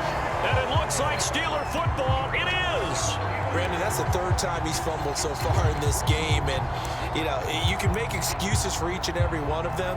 But the bottom line is he's got to take care of it better. And now that he's shown a propensity for fumbling it, just think about what the defenders are trying to do. Yeah, well, guys hate 1 fumble, 2's, oh, my goodness, 3 or more. Wow. Just doesn't make any sense, does it? And he'll be taken down at the 2-yard line. Now a timeout taken. Perhaps a chance for one more quick play and then another timeout if they hurry. We'll see. A chance to really cap off a big first half here as they come up on 1st and goal. They'll try to run with Harris. And he's in. Touchdown, Steelers. Najee Harris in the final seconds of the first half. And the Steelers will extend their lead here just before halftime. Extra point put through by Boswell. And a rout is on here in this first half.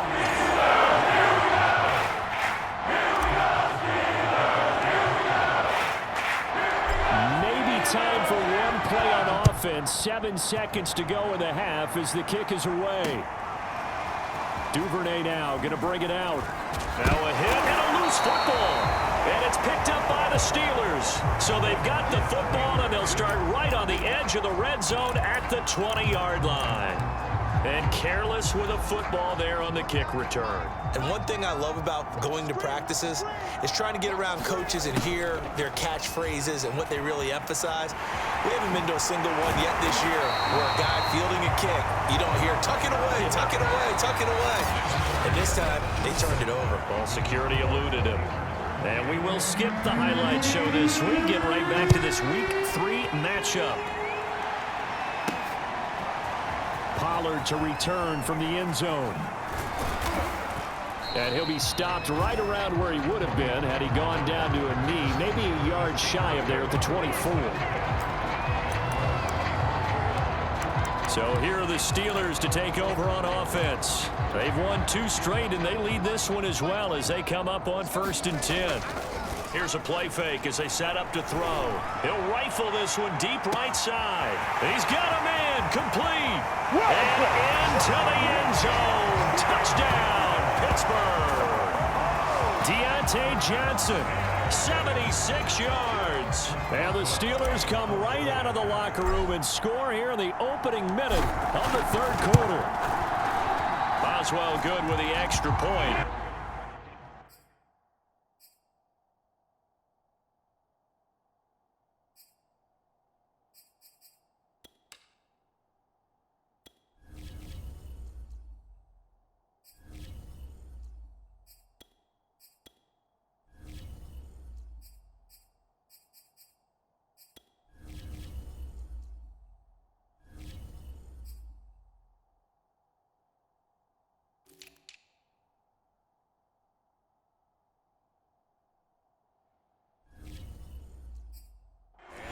This 35-0 now.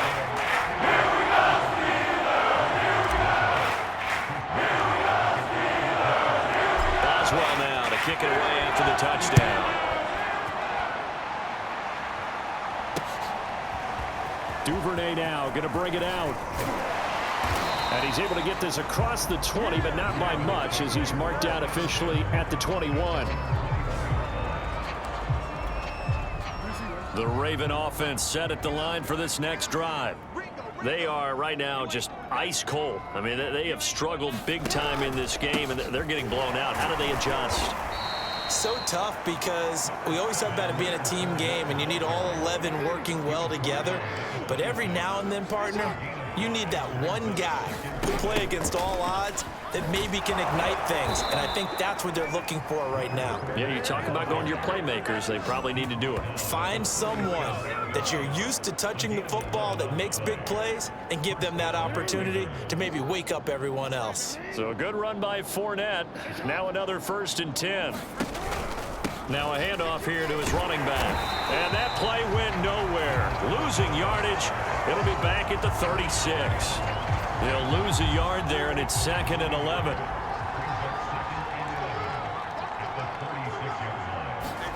Play action.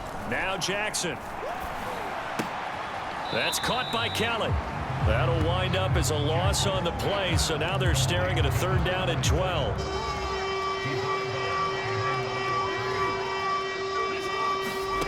Jackson. Dancing to his left. And he'll protect himself at the end here as he winds up getting pretty decent yardage. Give him 9 on the play, and that's going to bring up a 4th down. Here's Sam Cook now as he's on to punt for Baltimore.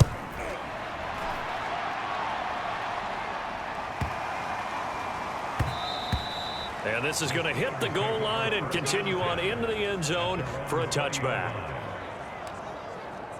Pittsburgh's offense now heading back out onto the field. And following that long touchdown pass, a one-play drive last time, we'll see if the defense, you know they're ready. They don't want that to happen again. And you would have thought they would have been ready the last time. That's true. That's what you work on all the time. Make sure that no one gets behind you. That's the cardinal sin of defense, not giving up the long pass. They did. Let's see how they adjust. This is Harris. And he'll get this up to the 34-yard line.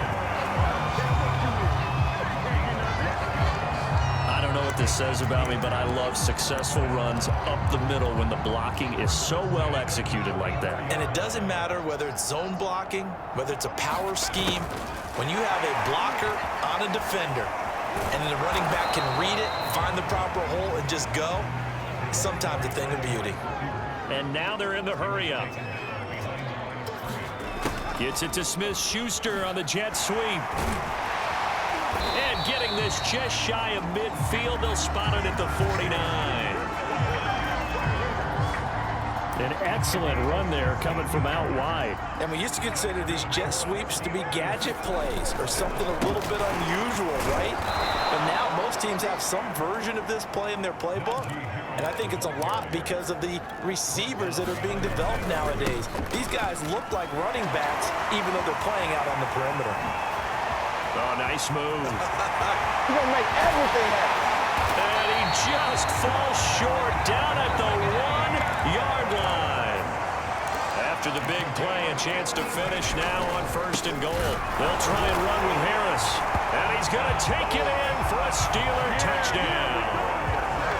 Najee Harris punching it in from a yard away. And the Steelers have taken a 6-touchdown lead. They'll try and throw for it. To the end zone, but it's incomplete. I know we could sit up here and dance around it a little bit, but going for 2 in this situation, somebody doesn't like someone else. There's no doubt in my mind. Well, what they couldn't see is you leaned back in your chair and you went, yeah, that's not a good decision. They didn't get it, though. Yeah, I don't think you can just say, well, my kicker's hurt in this spot. No, okay.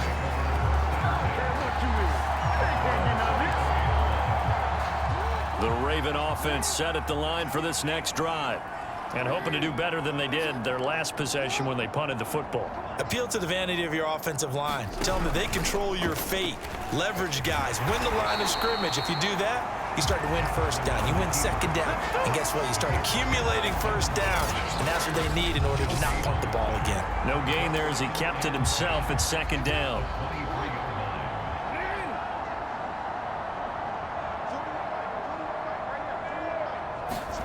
Here's Jackson to throw.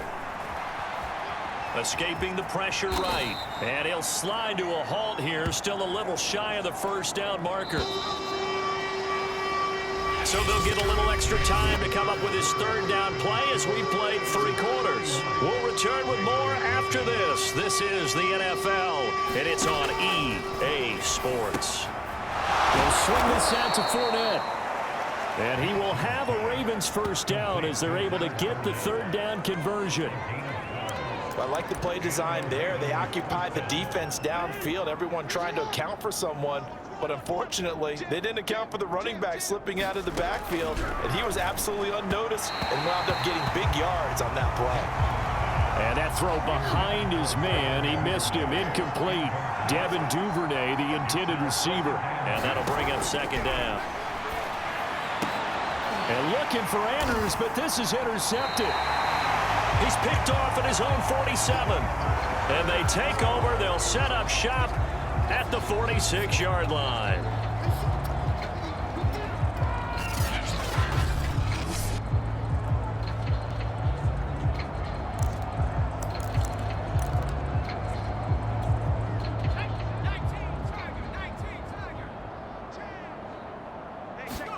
They'll start out here with a jet sweep. Oh, he shifts past him. And he works it past the 30, almost to the 25. I think the reason this play is so successful is not just the blocking at the point of attack, but how about the speed at which he takes the handoff? He's in motion already, so he's not coming from a flat start like a running back often is. He's at a full run by the time he gets the football. And he'll be a couple yards shy of the red zone here at the 22-yard line. After the pickup of 5, here's 2nd and 5. And he'll get him inside the 15 down to the 14-yard line. And they're going to hurry back to the line now. On first down, Harris. And he's in. Touchdown, Steelers. Najee Harris taking it in from 14 yards out. And the Steelers are closing in on a 3rd straight win as they widen the gap further here in the 4th quarter. And now the Steeler offense staying out there, and they'll go for 2. Toward the end zone, but that's going to wind up incomplete. Should have been picked. Probably doesn't matter on a 2-point conversion, but still, as a former DB, you want to grab that ball when you can, don't you? You certainly do, and don't say it, because I know you're thinking it. Don't say it. What am I thinking? You know what I know what you're thinking. Well, if he'd had hands, he'd be playing on offense. Well, that's true. You've said that before. The Raven offense set at the line for this next drive. And let's face it, this drive is not going to have any bearing on this game, but it's kind of important for one reason, isn't it? It certainly is. You got to get points. And okay, all right, I'm being facetious here, but you get points, you feel a little bit better about yourself as you move on to the next one. To throw again on 2nd down, Jackson, and his throw's going to be incomplete. At this point in the game, they've got to continue to try anything they can. They're still working at it, even though this one feels like a lost cause. On 3rd and 1, Jackson. Oh, that's into double coverage and intercepted. He's picked off just shy of midfield. And his guys will set up shop at midfield at the 50-yard line. Najee Harris and the Steeler offense set to go to work once again. I guess it kind of goes without saying at this point, but he's had a great game, as we like to say, a nose for the end zone, no doubt. Continues to find it throughout this game, and I'm sure he's got a nice place to live. He might want to make an offer in the end zone for a second home, because that's what it's been like throughout this contest. He knows how to get there, and boy, he looks happy when he does. He's already bought all the property in the end zone. That's the problem. He's going to sell to himself now. Yeah, great effort there to shed the contact, and it helps him pick up the first. They're going to hurry back to the line now. On first down, here's Hodges. Open man, completes it to Smith-Schuster. A nice little juke. And they'll wind up getting this one all the way down inside the 20. So the ball down to the 16 here for 1st and 10. Give him 9 on the carry that time, and they're set up with a 2nd and 1. Here's Pollard again. And he'll be brought down here at the 3-yard line. And now it looks like they're going to be in the hurry-up. Pollard. And they are going to score again. Yet another touchdown as they just add to their totals. Now it's looking incredibly likely to be a 3-0 start to this season. That is obviously excellent. And now before the extra point, remember all touchdowns do.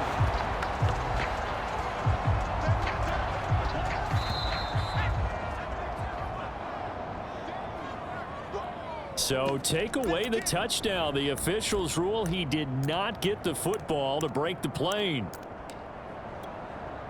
So the Steelers with the football as we get you reset.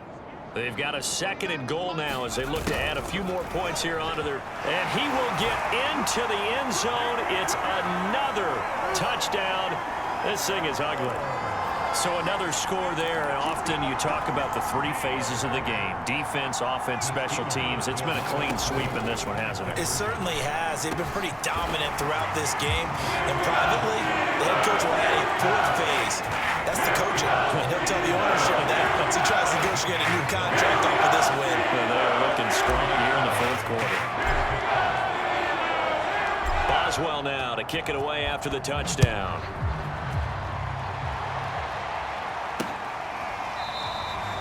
And not willing to risk another fumble. He'll sit on this one. It's a touchback.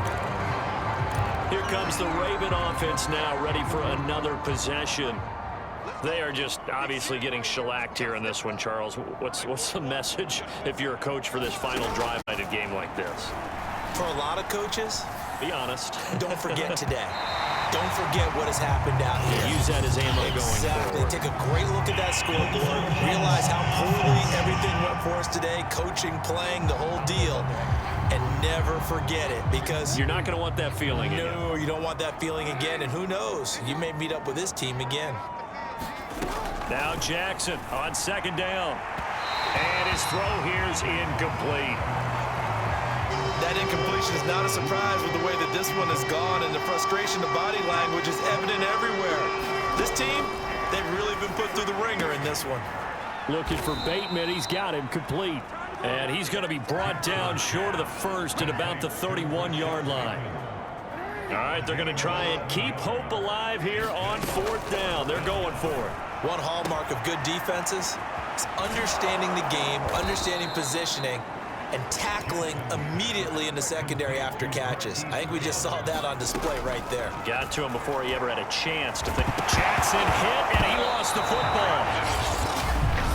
Now the Steelers use the first of their 3 timeouts. That'll leave them with 2 remaining. We'll be back after this. After the sack, oh, they're staring at a challenge basically from the other side of town. It's 2nd and a country mile. Jackson from the shotgun. That's complete to his receiver, Bateman. Now after the completion, we're going to get a timeout, an injured player. We'll check on his status when we get back. Now on 3rd and long, they'll look to throw. Oh, for the 3rd time, Jackson going to be intercepted. Picked off near the 32.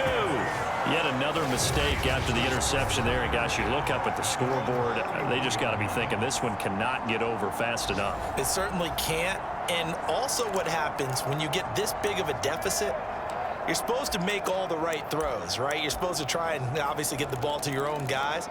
But being down this big, you also take even more chances.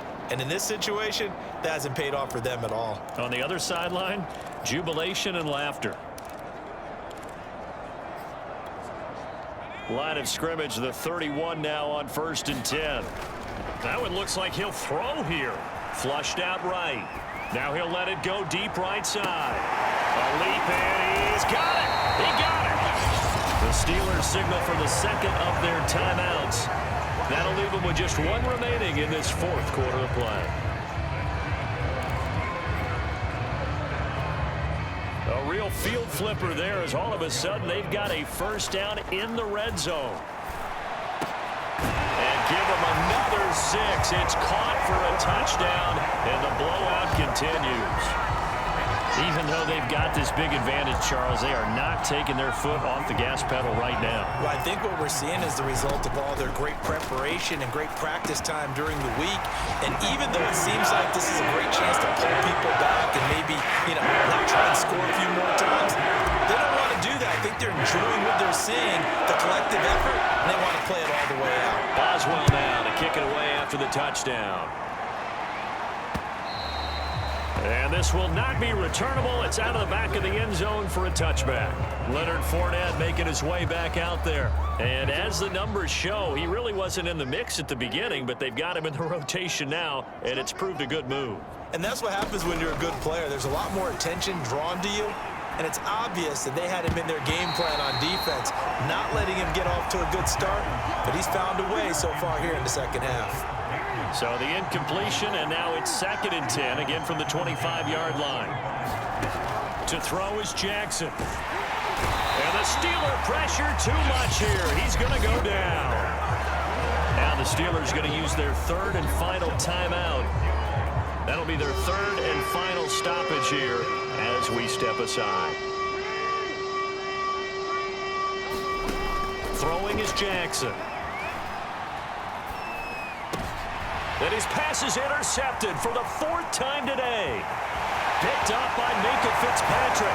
And he brings this one back. It's a pick 6 for a Steeler touchdown. That's the story of the game. They've been suffocating all game long on defense. They were suffocating there again in a big way. And they've done it not just by out-athleting them, which is often the case, but by being able to adjust to anything they tried to throw at them and beating them until a punch each and every time. This was a defense that was well prepared. Boswell now to kick it away after the touchdown.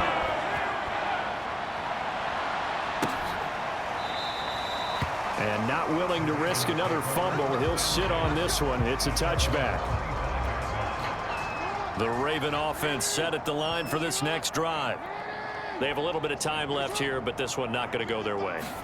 And this is where, in this situation for me, you just go ahead and run out the clock, shake hands, congratulations, and move on. Because now, you're not going to make up for what's happened during the game in this last sequence. We'll see what they do here in this last sequence. Eluding the pressure right. And he'll go out of bounds, it looks like, right at the 40. So this one in the win column for the Pittsburgh Steelers. And I tell you what, Charles, this might be about as good as it gets. They were incredible. Yeah, offense was in fine form. The defense threw the shutout at them. I think they worked in concert together. What I like about the offense was they held the ball pretty well. Time of possession, exactly what they were looking for in this one, and that helped out their defense. Didn't have to be out there the entire time. So when you do that and you're out there fresh playing, off a little extra spring in your step, and it showed up in this one. They had a ton of spring in their step. Impressive victory. So for Pittsburgh, it's an ideal start as they move to 3-0 now on the young season. And they will hit the road next week to take on the Miami Dolphins. Meanwhile, for the Ravens, they'll fall to 1-2, and they'll try to make amends next week as they host the Cleveland Browns.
Today, from Hard Rock Stadium in Miami, Florida, it's Week 4 of the NFL on EA Sports.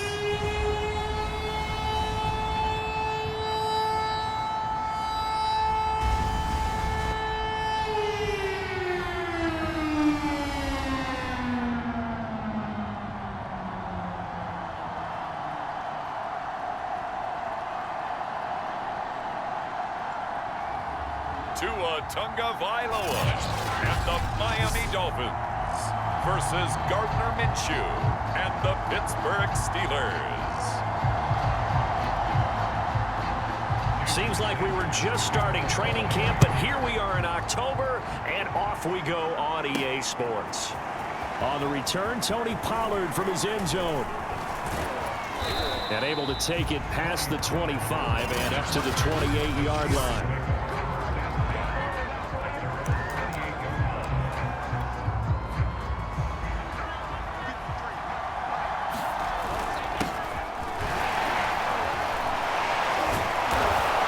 Give him 6 yards here as he stopped near the 35 at the 34. A look at the numbers for Harrison last week's game. He hit pay dirt so many times we almost lost track. Every time we turned around, he was in the end zone. And those weren't all just 1-yard plunges either, partner. No. I mean, he ripped off a few long jaunts as well. And this throw a bit late as he couldn't reach back for it. And they'll look to avoid an early 3-and-out here on 3rd and 4. Looking to throw it, Minshew. And oh, that nearly an opening drive INT, but it does fall incomplete. Not the way he wanted to start this ball game as it brings up 4th down. On 4th down, Minshew. That ball caught by the former Toledo Rocket, Deontay Johnson. And brought down, but not before reaching the 45-yard line. Back to throw again. And that's complete. It's Chris Godwin. Ahead of the chains now, 2nd and 2. They'll stick with the passing game as he looks to throw. So here's a 1st and 10 at the 38. They'll look to throw again. Over the middle, he finds Godwin, complete. Throwing on 1st down is Minshew. Quick completion here to Johnson. From the 13 now, they work on 1st and 10. From the red zone now, they'll look to throw. He's got it. Touchdown. Chris Godwin. His 3rd touchdown now on the year. And the Steelers take the ball down the field and score on their opening drive. Extra point put through by Boswell. And it's now a 7-0 game. That time a 9-play drive. And it ends with the Steelers finding the end zone. Boswell now to kick it away after the touchdown. Taken at about the 1. And taken down just past the 20 at about the 21-yard line. Tua and the Dolphins now with a 1st and 10 at their own 21. Throwing now is Tagovailoa. He's going to flip that out to the flat. It's complete. And he will lose yardage on the play. Back at his own 19-yard line. That one unable to develop, never got going. A loss of a couple, and it's 2nd down. This defense for the Steelers, they were very solid last week in the victory over Baltimore. And that's not the half of it. They forced 7 turnovers in that game, and I know we always talk about turnovers coming in bunches once you force the first one. But 7? That seems almost impossible, but we watched it happen. Tagovailoa going to try and throw on 3rd down. And Pascal's got it. And he is going to have the Dolphins 1st down as this defense unable to hold. It's a 7-yard gain there on 3rd and 2.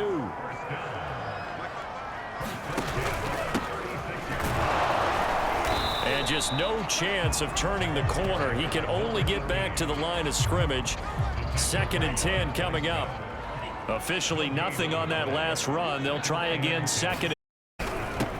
From the gun, he'll hand this off. The broken tackle, but couldn't create much space. Down just beyond the 35. The Steelers now in the nickel here on third down.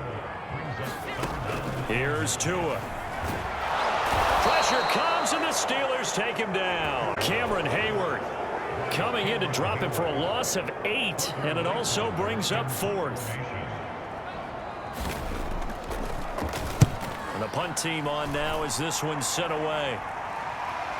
And oh my, mistake there. Backs up, takes a fair catch at the 3-yard line. That one in the books as a 64-yard punt. And the Steelers are going to take over 1st and 10 deep in their own territory. So a little more space to work with here from the 13 on 1st and 10. Minshew's throw on target to Godwin here. And that's good for a pickup of 10 yards. And that'll bring up a 2nd and just about a few inches here. That was a nicely run slant route, and what the receiver's trying to do is make the defender think he's going upfield for a deeper route, and then breaks it off, usually after about 3 to 4 steps, and cuts towards the middle of the field. And now what he's trying to do is use his body to keep the defender away from the football and give the quarterback a really nice target. Now Minshew on 1st and 10. That one almost intercepted, but it's incomplete. Not a good throw there, and it'll be 2nd. Throwing again on 2nd and 10. Minshew, and the catch made by Johnson. 9 yards, not quite enough, and they'll be left now with 3rd and 1. Here's Minshew. Open man is Godwin. It's complete. And he will have a Steelers 1st down as they're able to get the 3rd down conversion. He gets this one to Johnson. Give him 9 there on the 1st down completion. Looking to throw again on 2nd down. Minshew. So from inside the 20, here's 1st and 10 at the 18. Minshew's throw complete there to Johnson. Good gain here of 9 from the 19 down to the 10. Ball resting on the 10-yard line. It's 2nd and 1. The quick slant caught. And the Steelers are looking at 1st and goal as he's tackled all the way down at the 2-yard line. This has to go down as one of the simpler routes in the playbook, but oh so effective. Nice completion there.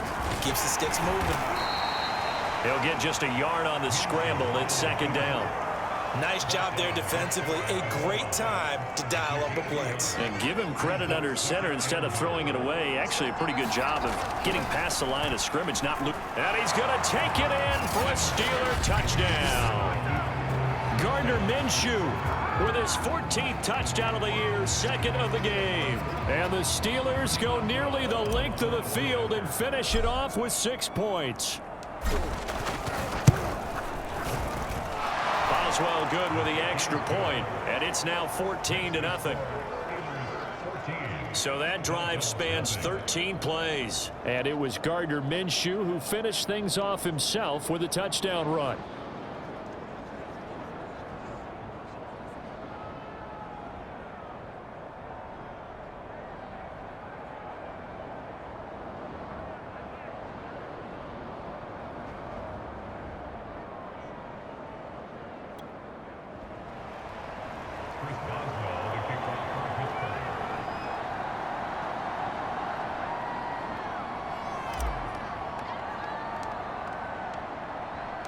Boswell now to kick it away after the touchdown.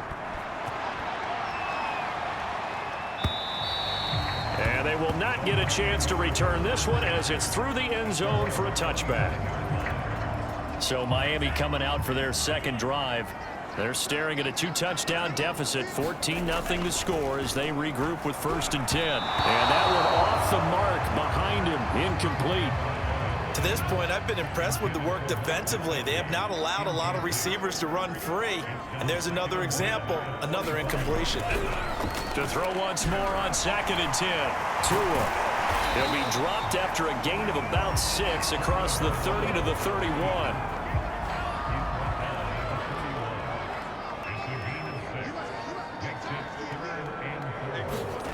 Tua going to throw. And the throw there going to be incomplete. That looks like it's going to be 2 empty possessions now to start this football. Sit down. Talk about what worked for them last week in their win. Sometimes you over-game plan, overthink things. Get back to what works. So a change of possession here on the punt. And the offense will come back out deep in their own territory. Here again comes Gardner Minshew. He's thrown for a touchdown pass, and he's run for one so far.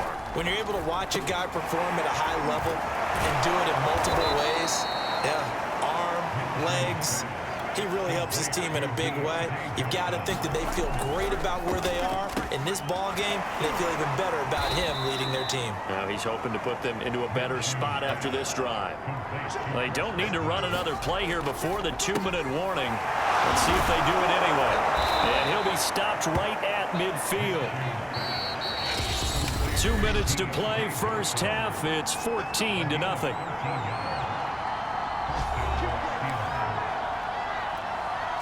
A reminder, coming up at halftime, we'll send you up to Orlando. Jonathan Coachman is there, and he'll have stats and scores from a busy Sunday in the NFL. And quickly, they get to the line. Throwing again on second down. Minshew. Ball up to the 35 now as they come up on 1st and 10. Now a quick slant as the throw's complete. In need of a length of the football here on second down.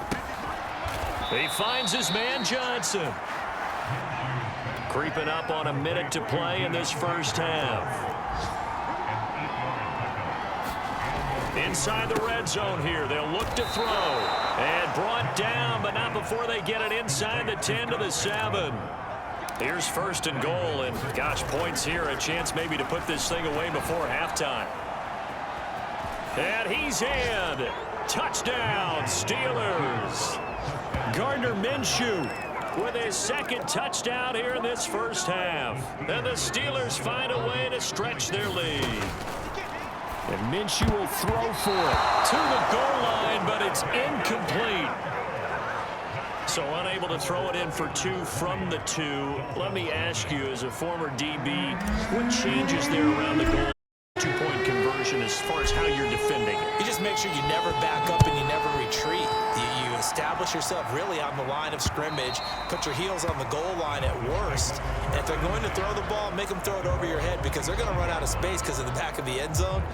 Never let a guy catch one in front of you. The Dolphins taking over now late in this first half. And with a 3-score deficit staring them in the face, they might have to press the issue here and try to get points out of this drive. And he's out of bounds, able to take this one up to the 35. A good gain on 1st, has him set up with 2nd and just a couple of inches now from the 29. Tagovailoa working out of the gun. And his throw is incomplete. I tell you, Brandon, this defense is playing with some confidence. Haven't allowed a point yet. Flying to the football. I'm telling you, it's almost 11 to the ball on every snap. Another nice job there to Now Tua. He's going to find his tight end. That's Hunter Long. Now the Dolphins earn the first of their timeouts as they stop it with 28 seconds to go in the first half of play. On 1st down, Tagovailoa. His throw incomplete. I think he's got to be careful not to force anything into coverage right there. There weren't really any throwing lanes, but the best part for him, he's got 2nd and 3rd down to fall back on. To throw again on 2nd down. Tua throwing middle, but it's incomplete. So back-to-back incompletions, and that has him staring at a 3rd and 10. Zach Pascal, the intended receiver, and it's 3rd down. From the gun, it's Tua. Over the middle, he's got Gesicki, the big 6'5" tight end. Now the Steelers use the first of their 3 timeouts as they stop it with 19 seconds to go in half number 1. The Dolphins will send out the punter now as he's on to kick it away. And the kick's away as he angles this one for the sideline. And now where will the side judge stop his walk? That's the question. He says it crossed out of bounds at about the 17-yard line.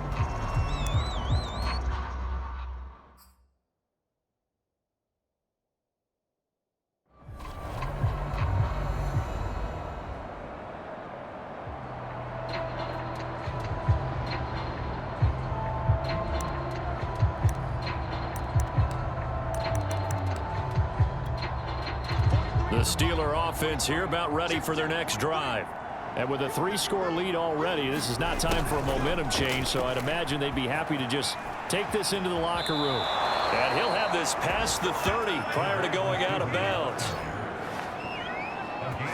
First play of the drive, excellent run, just sets up wash, rinse, repeat. Another first down. So they'll come up 1st and 10 now from the 33. They run the counter. It's Harris. Breaks the tackle, now an alley. And defensively, they're just looking to keep him contained as they're able to get him down. And we're going to get a timeout with 2 seconds remaining in the second quarter.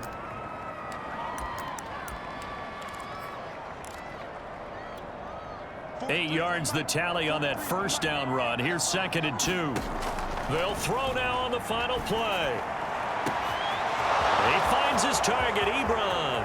And he's in for the touchdown on the final play of the first half. The prayer is answered. How did they get that done?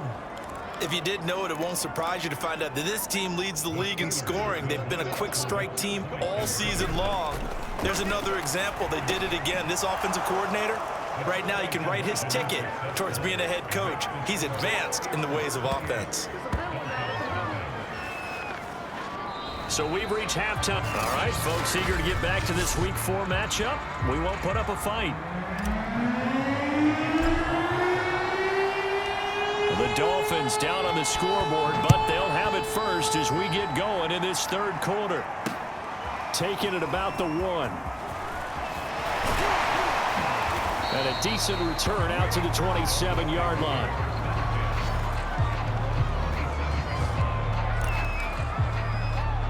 The Dolphins getting set to go back to work here in quarter number 3. And that first half, one to forget really on both sides of the ball. They got to find some way to string something together here, don't they? Yeah, they're down big. To a hit, and the ball is out. But I think a Dolphin was able to fall on it. Yes, they'll keep possession here. We talk a lot about setting the tone to start the game. Well, you want to start the tone right in the third quarter as well, and nearly lost a football there in their first drive. And sometimes we overdo it when we talk about halftime adjustments and what teams are going to do. Most of the time, it's just a matter of executing the game plan you brought in. But I'll guarantee you, if they didn't draw that play up on the whiteboard at halftime, they're fortunate to retain possession. Now a play fake. Here's Tagovailoa. He'll buy some time right. And now the ball's out. Fumble near midfield. And it's picked up by the Steelers. And he returns it into enemy territory down to the 45-yard line. Good job starting on that scramble. Had his eyes on that first down marker, CD, but lost the most important thing, the football. Yeah, wasn't quite there. Focused solely on getting to the first down marker. Forgot to cover up and take care of the ball. To throw on 2nd and 10. Minshew. That'll leave them with a 3rd and 2 coming up. They got 8 yards there. And they're going to speed things up here. They'll try to throw for it with Minshew. Complete. It's Johnson. And they're able to get this one past the 30 to the 25-yard line. So 1st and 10. And if they score on this drive, might have to start digging in our second half blowout material. 3 yards remain for 2nd down. Minshew sets to throw. And that almost their first INT of the ball game. Had his sights on it, but he couldn't seal the deal. It'll be Minshew again. Completing it to the right side, Johnson. And the Steelers are going to have 1st and goal as they try to finish off this drive with 6 points. Minshew, 1st and 10. And his throw here is going to be incomplete. Down here in the red zone, you know your tight end is going to be a favorite target. Couldn't hang on. And sometimes they just have to get out of their own head because they understand how tight windows are there and how many bodies are there. And sometimes they just overthink it and don't catch the ball. On 3rd down, it's Harris. And he's going to take it in for a Steeler touchdown. Najee Harris with touchdown number 12 on the year. And the Steelers open the lead up to 34-0.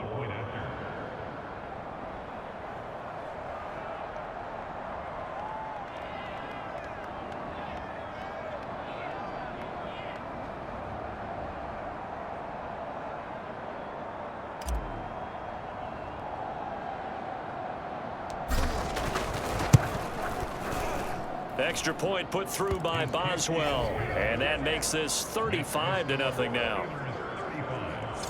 So that drive consumes 9 plays all told. And it was Najee Harris who finished it off with a touchdown run.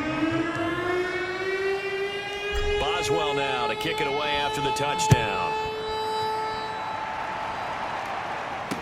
Taken at the goal line.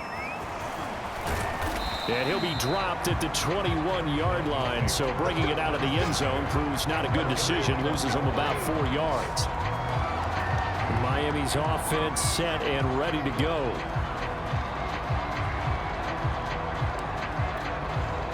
Tagovailoa and the Dolphins come up 1st and 10 at their own 21. Here's a play fake as they set up to throw. And his throw's going to be incomplete. Just a little beyond the reach there of his receiver. That's probably one he wishes he had back.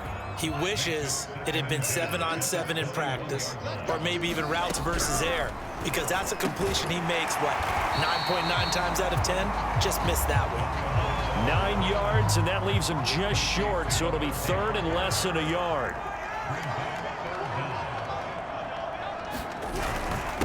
And to give this time to the tailback. And he's going to have the first down, yardage to the 35. That's why you spend a first-round draft pick on a running back. Not for just the fancy runs, but these dirty, gritty 3rd and 1s, 3rd and 2s. That's why you draft him. Setting to throw on first down is Tua. Throwing the out route incomplete. It's Parker. And he'll be out of bounds after getting this one across the 40. 7 yards, the pickup there. But that's what you're looking for when you want to throw the ball downfield. You want one of those guys who can play out on the perimeter, can play out wide, who can not only get open, but when they're covered, can uncover themselves downfield and create catch.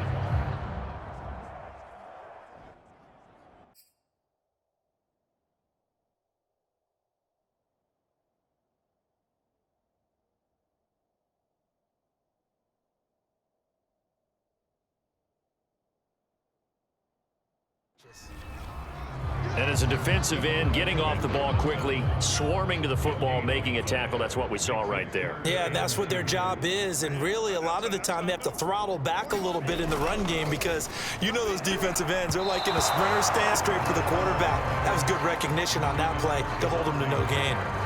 I know coaches tell us all the time that having a powerful arm isn't the #1 thing they look for in a quarterback. But when you're trying to throw inside routes and you need to put some heat on it, it helps to have the big gun. In this case, just a little bit too much. Now this is fielded in the end zone.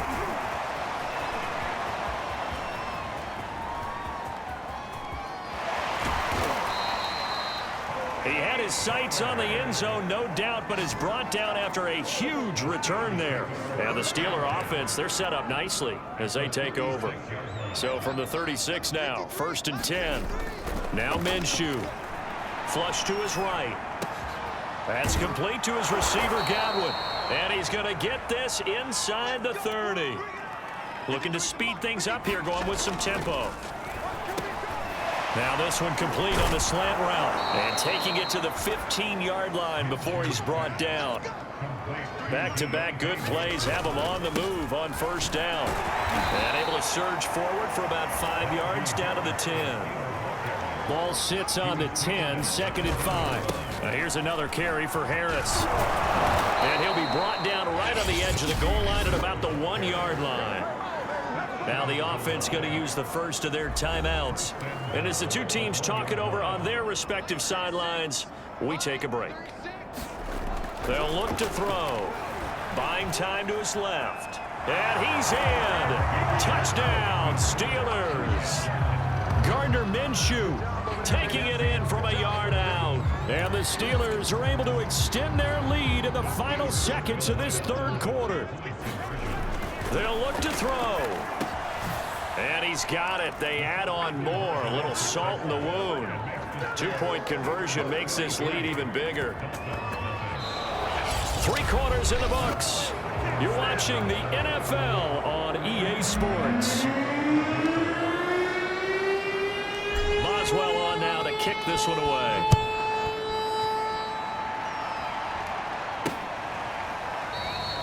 And this will not be returned. It's a touchback, and they'll begin at the 25. Out comes the Miami offensive unit now. They get set to take over. These guys had to punt their last possession, and that's become too familiar of a refrain. Too many of these drives just wound up going nowhere. But you know how in baseball, when the pitcher gets a base hit and he's on base, they bring his jacket out to him to keep him warm? A lot of times the punter goes to the sideline, puts on sweatpants or a wrap over his leg to keep it warm. He might need a massage from the trainer right now from all the work he's getting. From the 31, Tua toward the center of the field, but it's incomplete. Well, it just seems like all game long there hasn't been a lot of sync quarterback to wide receiver on this side of the football. They haven't been on the same page, quarterback and receivers. Heck, and the Steeler pressure too much here. He's going down.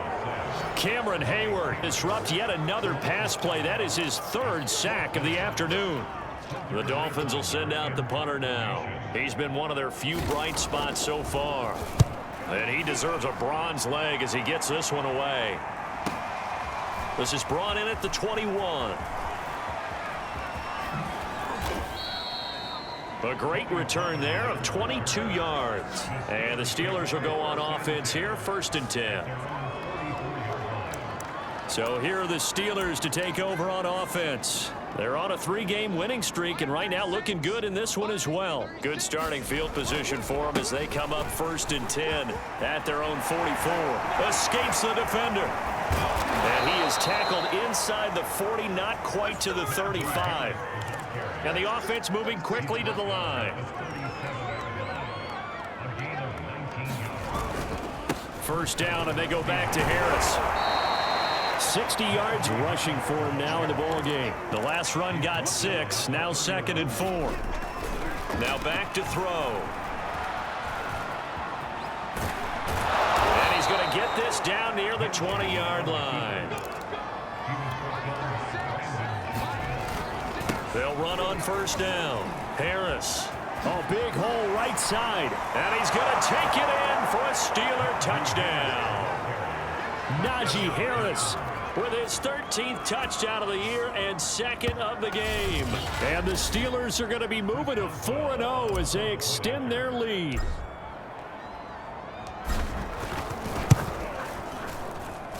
Boswell good with the extra point, and that will extend this big lead. So that drive, 4 plays. And it was Najee Harris who finished it off with a touchdown run.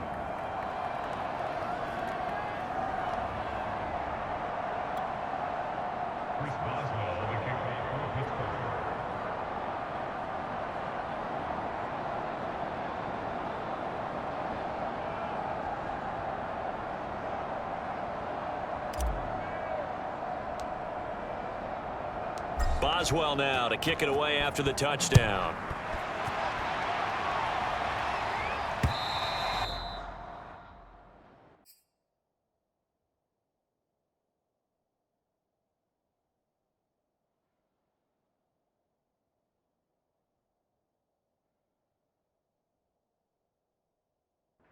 And this will be a touchback as that sails over the end line. Dolphins offense returning to the field. And still no points on the scoreboard. You're coming off of the 3 and out. They're just looking for anything to grab onto right now, aren't they? I'm wondering if someone's going to take charge in the huddle. You know, we always look to the quarterback, but sometimes it's another player on the team, a star, a veteran, someone with some excitement and energy. It's like, all right, guys, let's shake things up and let's go.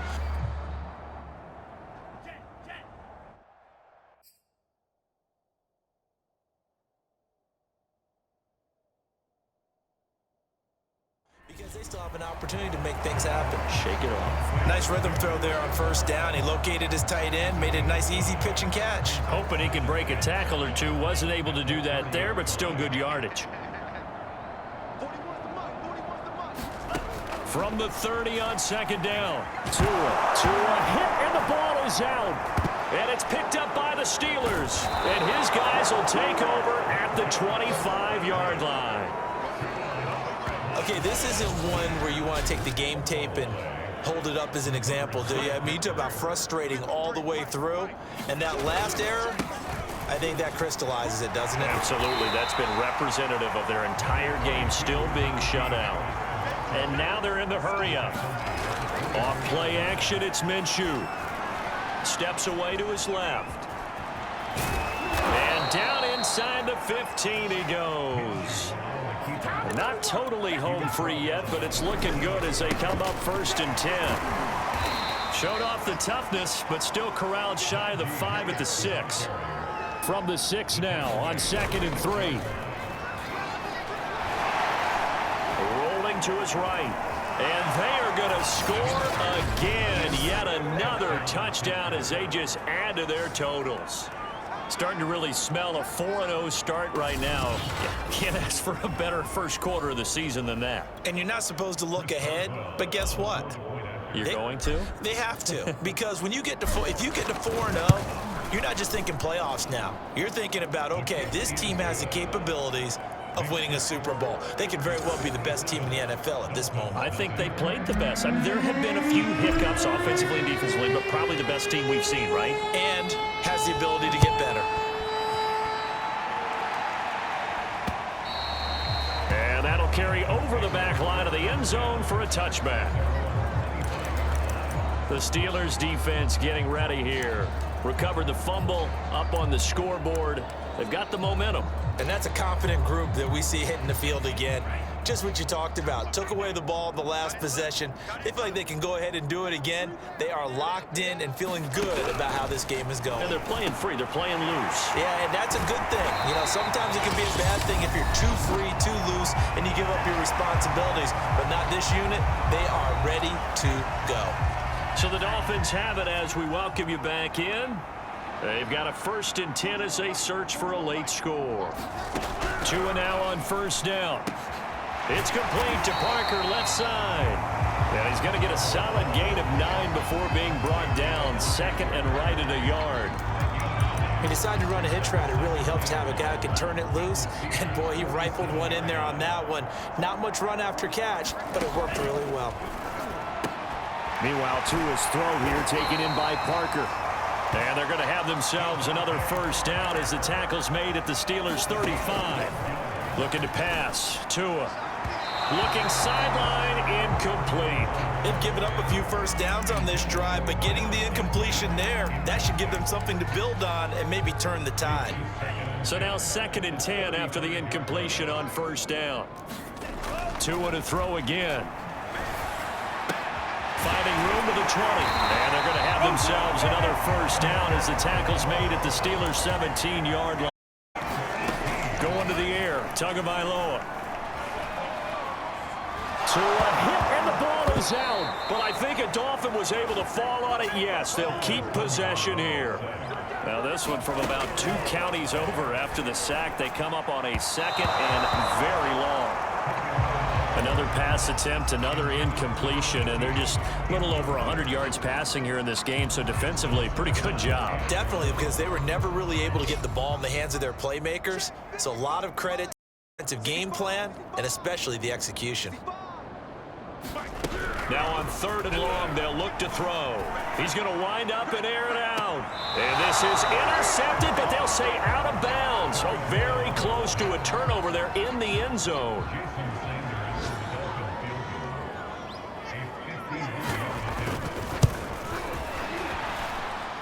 Sanders' kick is good.